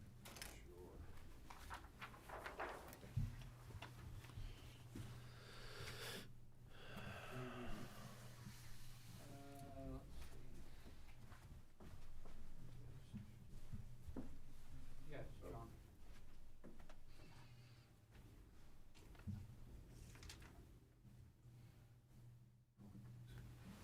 Oh, just cross that out.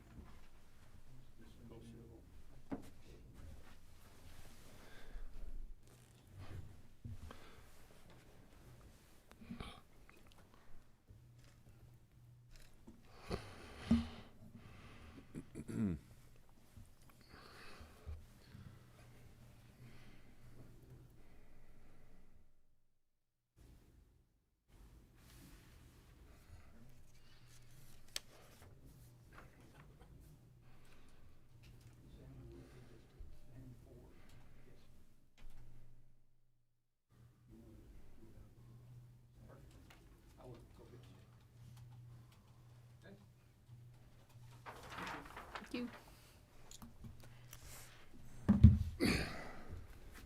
Thank you, Commissioner. Thank you. It appears that the Reed Erickson show is completed for this commission meeting, which may be record time. Pretty quick. Number 6, public comments. These are limited to 3 minutes per speaker for a public comment. Should not repeat others' comments. Only for items not on the agenda. No items related to the commission's role as an appeal board should be directed to the commission. No attacks on any other people's character.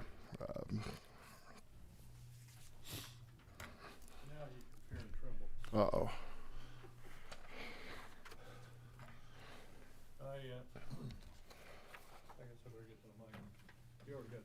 Yes, sir.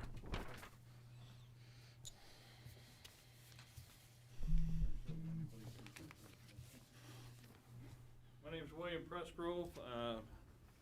I wanted to bring some comments to bear.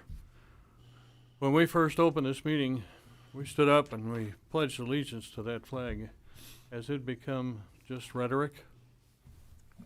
Or do we really understand the implication of saying, I pledge allegiance? That's an oath. Okay, you've taken an oath as county commissioners. You are responsible to the citizens of the county. We're the boss. Okay? The zoning that we have and the table of uses that we have say, you're the boss, we're your subordinates. That's backwards. And that's what my little letter to you reveals.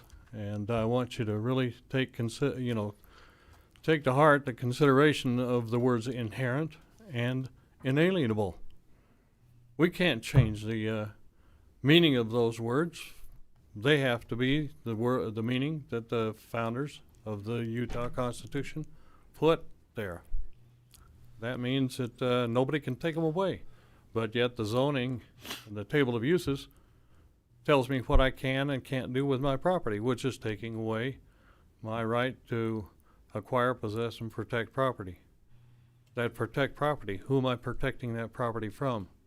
From my neighbors or from the county? I know that the zoning and stuff that we are under now is not something that this commission put together. It's something that Alma Adams and some of the other commissioners put together a long time ago without realizing that they were infringing upon the rights of the citizens. I admonish you, and I request that you take a real close look at this and decide whether you're going to follow the Utah Constitution or some laws that were put into effect after the Constitution without realizing that they were infringing upon those rights. Thanks for listening. Bill? Thank you, sir. You didn't give me one. Yes, I did. When you were back there. I need one. I didn't. Okay. You got another one, don't you? I must have set it down somewhere. You also got a copy that I Emailed. everybody, and Commissioner Bleak was the only one that said that he received it. He didn't say that he read it. When He did just you- said that he received it When did you email it? I didn't. on I the don't- 11th of May. Right after the last commission meeting. I might have missed it. Sorry I didn't. about that. I didn't see get it, but I got it this time, and I did reply. Because I sent the other email. I know. Why did you do that for? Okay. Make sure you got it. Okay. I got it in both emails now.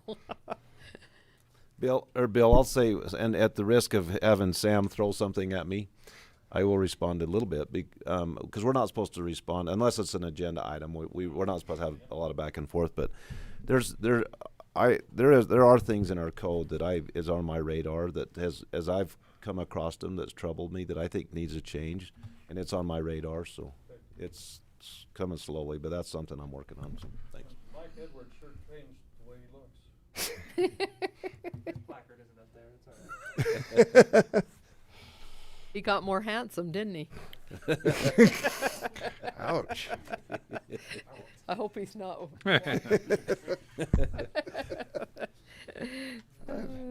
right, we've already covered agenda item number 7.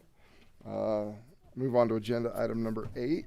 Presented. Quick comment on number 6. Please, yes, come up and introduce yourself to the microphone and. Perfect. I'll make it. And the rest of us. I'll make it quick. So I just wanted to jump in real fast. I know you guys got a lot to do. My name is Hayden Ballard. I know Sam a little bit already. It's good to see you, boss. So I am an attorney. I work for the Utah Public Lands Policy Coordinating Office.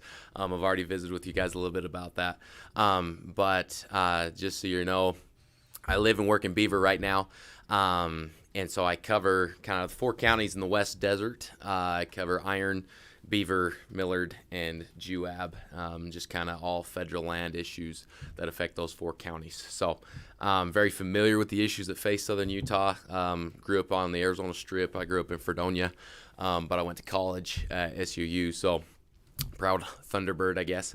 And yeah, so just happy to be working for Polipco, and so any way I can be a resource to the county, that's why I'm here today, just kind of make introductions, so that way you know who I am, and if you need anything in the West Desert, Paul has my number, and pretty sure Marilyn knows how to get a hold of me, so if you need anything from Polipco, feel free to give us a call. So thank you very much. Thank you. Thank you very much. I'll share your number with these two that you gave.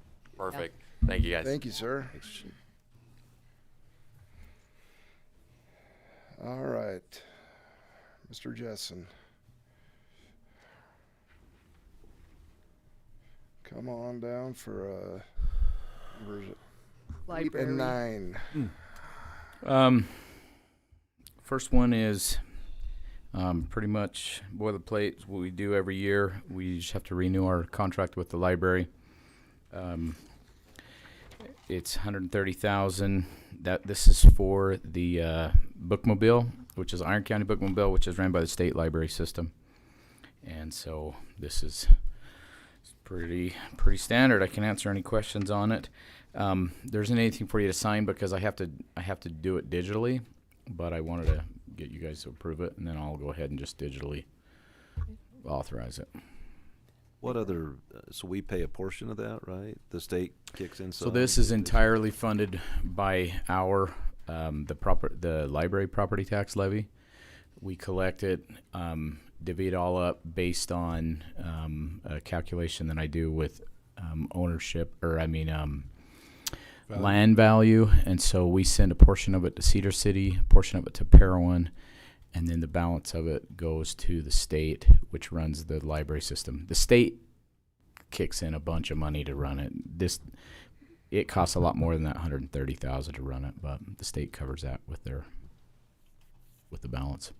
We just divvy up the tax that comes in every year. So each individual in the county contributes to the library. It's a county library system, and we don't actually operate anything. Like Washington County, they have a county library system, and the county actually owns and operates everything. The cities don't have their own libraries. It's a county library system, which they literally run the buildings and the staff, and the people, and everything. Wow. So it's an Iron County system, and that's the way that we were able to do it and continue to collect the way we do it. But the one grief that I have with it is that we have to come up with this preset amount of money that we're going to give to the state, and I would love to just do it the way we do it with Cedar City and Parowan and just do it by formula, but they insist that they tell us how much it's going to be. So after I get done telling them how much we have available, then they tell us how much it'll be and send a contract, and then we sign it. And there's always a little bit extra, which I just then distribute back out to the cities because the state makes it so hard to deal with. So it is what it is.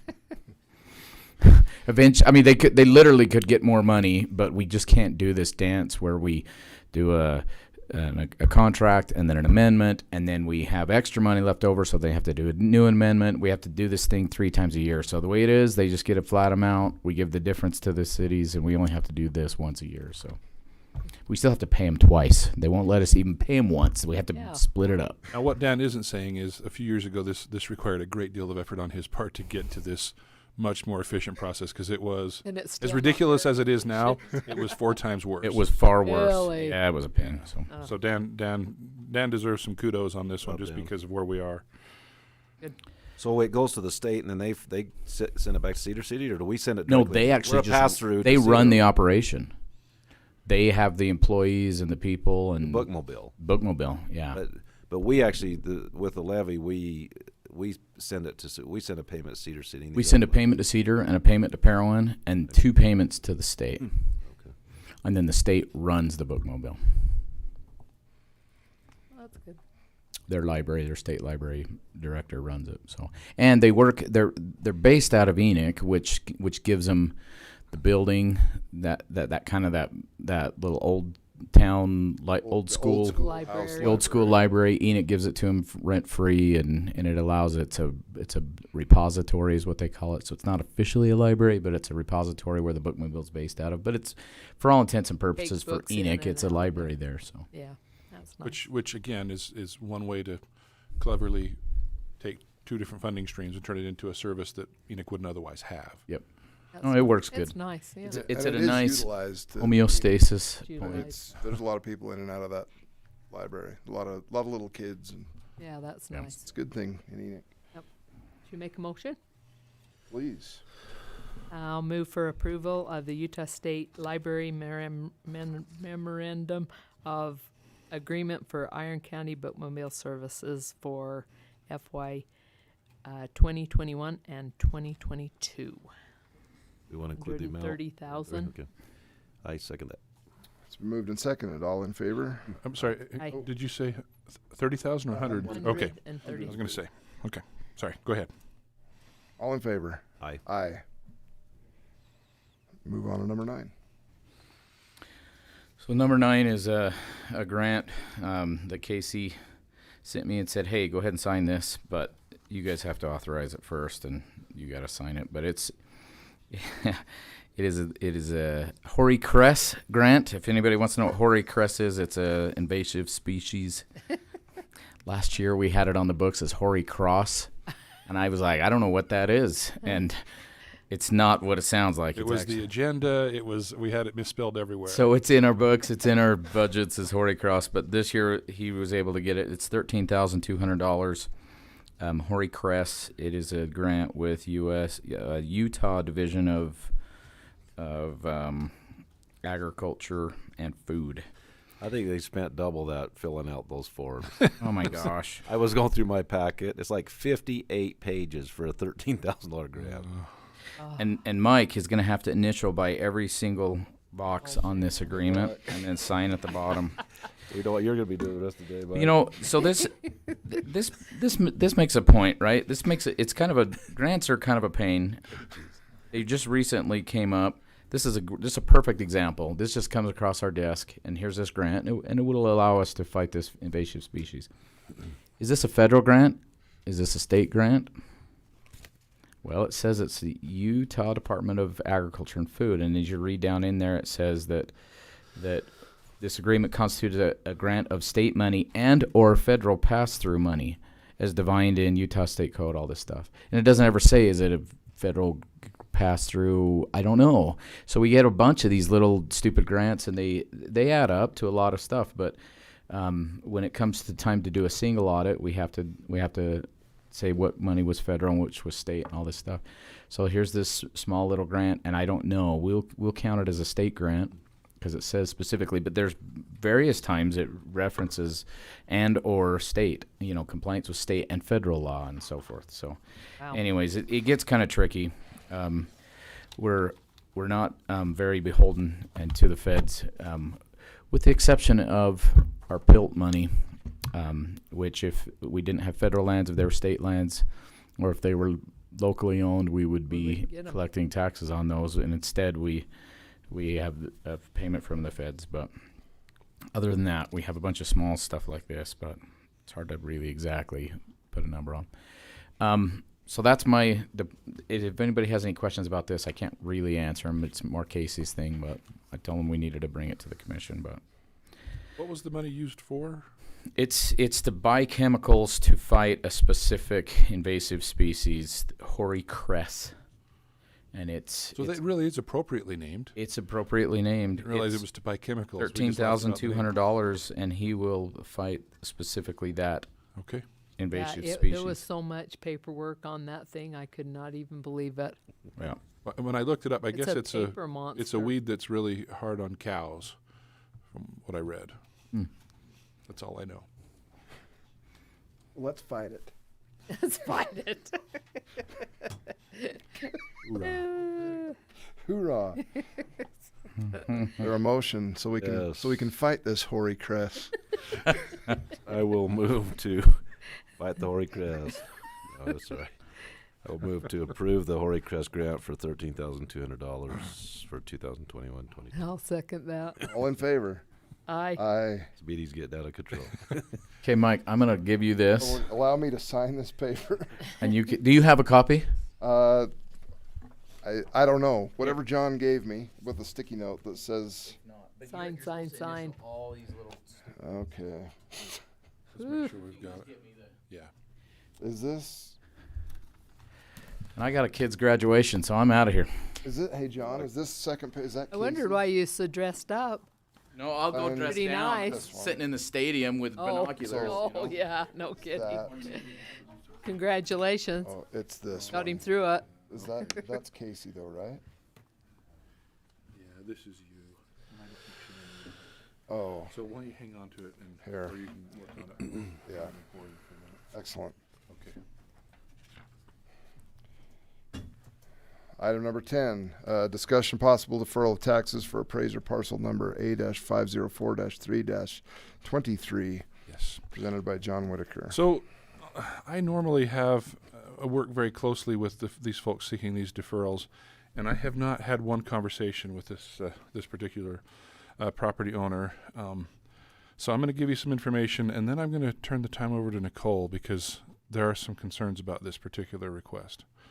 So this is a property in The Foothill subdivision, which is, if you're not familiar, it's the subdivision out by KB on the end of Holyoke Lane as you're coming into Parowan.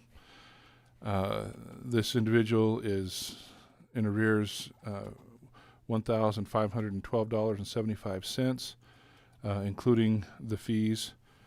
And so were we to prorate that out, they would have to pay $137.52 to have it paid off each month for 11 months. That being said, I think there are some concerns that Nicole would like to bring up and we'll need to address.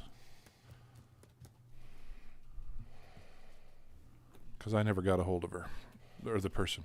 So she has not officially filled out a deferral packet? Yeah, we have a deferral She packet, has, okay. I've got, is this one here?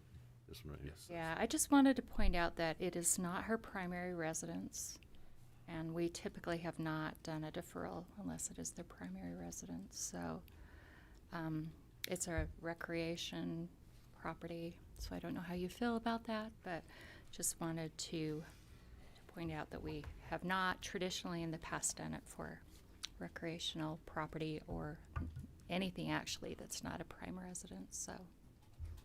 So we've typically not deferred taxes for a recreational. So this is a second home? Yeah, for I this think she individual? lives I in wouldn't think that Mesquite. was a good idea for the county to do recreational property. Yeah, I know she's behind on her HOA dues and everything else down there, so. So it's not like this is her, where she lives? No. This is just, is it just, Recreational. is property. it Her Airbnb? little, Is those it, what little is it being trailer used for? lots, and I think she has a Where does she trailer live in it. then? I think Mesquite. That's what I heard, yeah, And that's why you couldn't That's- get a hold of her either, well, yeah. maybe? And she dropped the packet off into my office, but I normally try to sit down with them for a few minutes, and Chat. I didn't get a So- chance with her. Yeah, so just thought I would just voice that Okay. concern, so. And I mean, it is a challenge because tax sale is this week. Ooh, And is it up? If Yeah, we don't this will be defer up. this, Mhm. this is it. So, yeah, And what was the I total don't in feel good arrears? about a recreational. 1,512.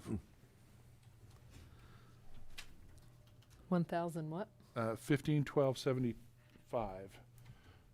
with a total monthly payment were it to be approved of 137.52. Yeah. I don't feel good about it. I mean, if Yeah, and I've given this one a lot of thought as well, you know, looking through the packet, and I just think it's a dangerous precedent to set. You know, I mean, when we're talking about deferral of taxes, it affects, and when people don't pay their taxes, it's not that the tax burden necessarily is lighter for the county. I mean, it's spread to all the other taxpayers, and you know, typically. And that's exactly it. So do you say, well, everybody should have a recreational piece, and we're going to all pay for it? Well, and as a reminder, so Understand when that. you get your total tax bill, the amount that goes to the county is about 16%. And so the county collects taxes for many other entities as well. So That's you're true. you're also school in that district, onerous water decision, district, right? all of the other entities. Yeah, all the other entities too. Right. That's a hard one. Yeah, and I don't know that we've had one of these come up since this current commission, but you know, prior to, I know it's come up, and we've just really tried to steer clear of, unless it's a primary residence, you know, we're going to be putting someone out on the street. Yeah, I don't agree with that for sure, but I mean, we really kind of bend over backwards, but on a non-primary resident, I would have a hard time. I would concur. It sounds like we're kind of in concurrence. So let's. you can move to deny, or Yeah, so we need a motion of to move to deny. to, Well, however you feel. however, yeah, and again, that's I'll move to deny the deferral of the taxes on the APNA-504-3-223 of $1,015.75. it's 15, Oh. 15, Fif- 12, sorry, 75. yeah. 1512. 75. 75. Second. All in favor? Aye. Aye. Aye. That individual will have up until the tax sale to come up with the $1,500. I assume you make, Yeah, we'll let them know. let them know immediately. All right, Uh, the next one. Oh, sorry. Oh, no. No, I'm turning the you're- time over to you for you're- number no, 11. You're in charge, not me. Sorry. Nope. Okay, so this is an individual that Commissioner Blake and I met with. This is another very unique situation. And I think we're because we're getting down to the wire, we have some of these unique ones. This is an individual who had received a deferral last year, and it's unusual that we do a second deferral. The owner of the property is mentally challenged, and he has a couple of tenants that live in there, and one is a good friend who's kind of stepped in as a caretaker for the financial stuff. The friend who isn't handicapped didn't realize the payments weren't being made last year, and they had money. They just didn't have enough. So on this particular one, the total amount owing is $2842.26. 2842.26. 2842.26. And so, Was there partial payment made last year? well, yes, some payments were made, and Nicole could speak to that. I don't know off the top of my head, but 2842.26 is what is owing as of today. Is that correct, Nicole?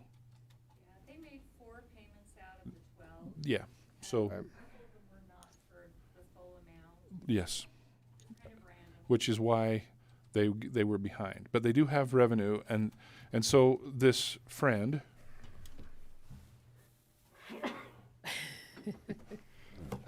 Sorry. this roommate and friend has kind of stepped in as the fiduciary in the situation, and he has gone to his relatives and was able to secure $1,400 in funding that hasn't been paid yet. So the 2842 would turn into 1442.26, which would, and then they committed to me after Commissioner Blake and I met. I went back and had a conversation with them, and they felt like they could make the payments by August 24th, basically 90 days, which would mean 3 monthly payments of $480.66. The individual owns the house free and clear, so there's not a mortgage that's competing with those monies, and they felt like they could make those payments. So again, this is an unusual one because normally we don't do a second deferral. We, the county, you, the commission, don't do that. But they did go out and get what money they could from family, and then they feel like they can make the payments within 90 days to be caught up. So does Mr. Worley have somebody to help him remember to pay? Yeah. And so the friend is the one who's like, look, I'm going to, because he didn't realize that the payments weren't being made when Commissioner Blake and I met with him. So he's going to kind of help him. Yeah. Commissioner Blake, do you have anything to add? Yeah, I mean, understanding that this is a weird situation. But I met with both Mr. Worley and his friend George. We met at the house, looked at the house, the condition. Basically, there's a group of people that live there who are all disabled, and they basically pool their disability benefits together to make ends meet on the house. The friend is disabled, but not mentally. Right. We had a pretty frank discussion with them about making the payments and the consequences. At this point, especially where George was able to come up with partial, almost 50% of that funding, and if I would be in favor of approving the deferral. But if it came back next year, I mean, I think this is extenuating circumstances, and I think they really have made a plan to come up with a payment and to make the payment from here on out. I would lean towards approving this, but no more.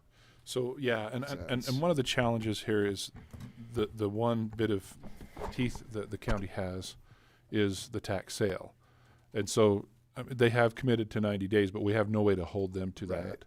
And so if Nicole doesn't receive those payments, then nothing happens until next May. We're not going to hold a special tax sale because they didn't make their 90 days. No, but they did that's- commit to me to do it within 90 days. Right, and hopefully they do that.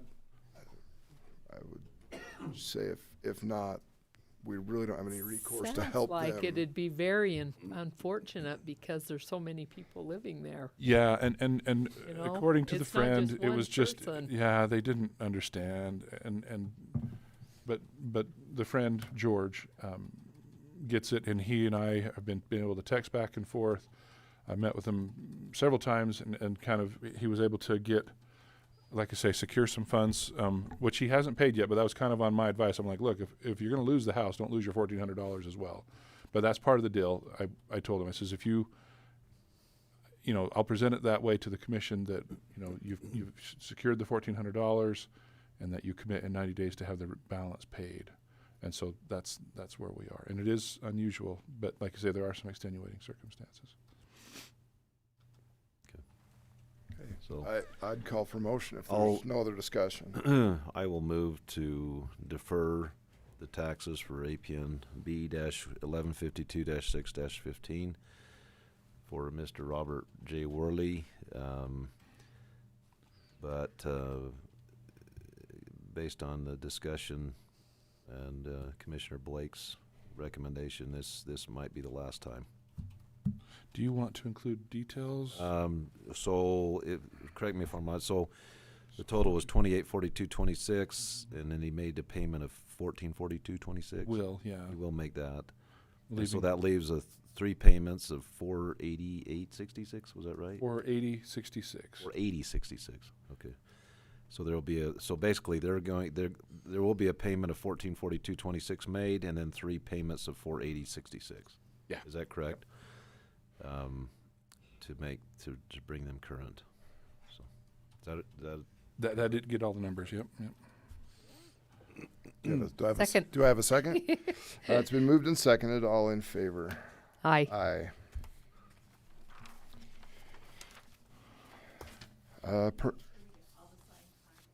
Yep.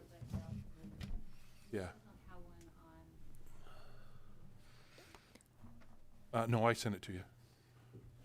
I emailed it to you. Yeah. Yeah, I had to track him down, but I was on his doorstep a few times. Jen, come on up. Right, hello again. All right, the first 2 names on the agenda were already tentatively approved since they started last week, but I'll formally present them. Brittany Fisher was selected from the most competitive recruiting and interview process to backfill as the full-time appraiser trainee in the assessor's office effective date 5/17/2021. Move for that. Sure. Move for approval of a new hire, Brittany Fisher, as a part-time assessor trainee, backfill of a vacant position, effective date May 17th, 2021. Second. And that's full-time, not part-time. Sorry about that. Oh, I may have said full-time. No, I did it. Second with the clarification of the full-time. All in favor? Aye. Aye. All right, Sarah Tier was selected from the most recent competitive recruiting and interview process to backfill as the part-time assistant cook in the Parowan Council on Aging, effective date 5/19/2021. Okay, I'll move for the new hire of Sarah. What was it, Tier? Tier. Tier as part-time Parowan cook, effective date May 19th, 2021. I'll second that. All in favor? Aye. And then for your consideration, Allie Meisner was selected from the most recent competitive recruiting and interview process to fill the newly approved part-time deputy accounts payable position in the auditor's office effective June 2nd, 2021. I'll move to approve in the auditor's office, new hire, Ali Meisner, as a part-time deputy auditor, accounts payable, effective date June 2nd, 2021. Second. All in favor? Aye. Aye. And that's it. Thanks. Thank you. Good job. Do we have any discussion on boards and prairie dogs? Were Were we gonna do anything on the one on the West Desert yet? Yeah, we probably could do that one. Like, what do you Do you want to? Did Talk to him. talk to him? And, Craig Lobb. Yeah. Yeah. Yeah. So We do you might as want to well. do you want to make that motion? Yeah, It's- yeah. You spoke with him, absolutely. I'll make a motion for the Planning and Zoning Board, Craig Lobb, starting this next month. Second. It's been moved and seconded. All in favor? Aye. Aye. Now break the bad news that he's got to have 8 hours of training. I forgot about that. Dang it. We don't tell him that till we're already, already- got it reeled in. And we approve it and then break the bad And news. then give that to him. Is it 8 hours now? Yeah. Okay. Meeting is adjourned. I feel like in fairly good time I'll second considering that. the Reed show. Yeah. Yeah, he had it quick, didn't he, today? I like to give him the business.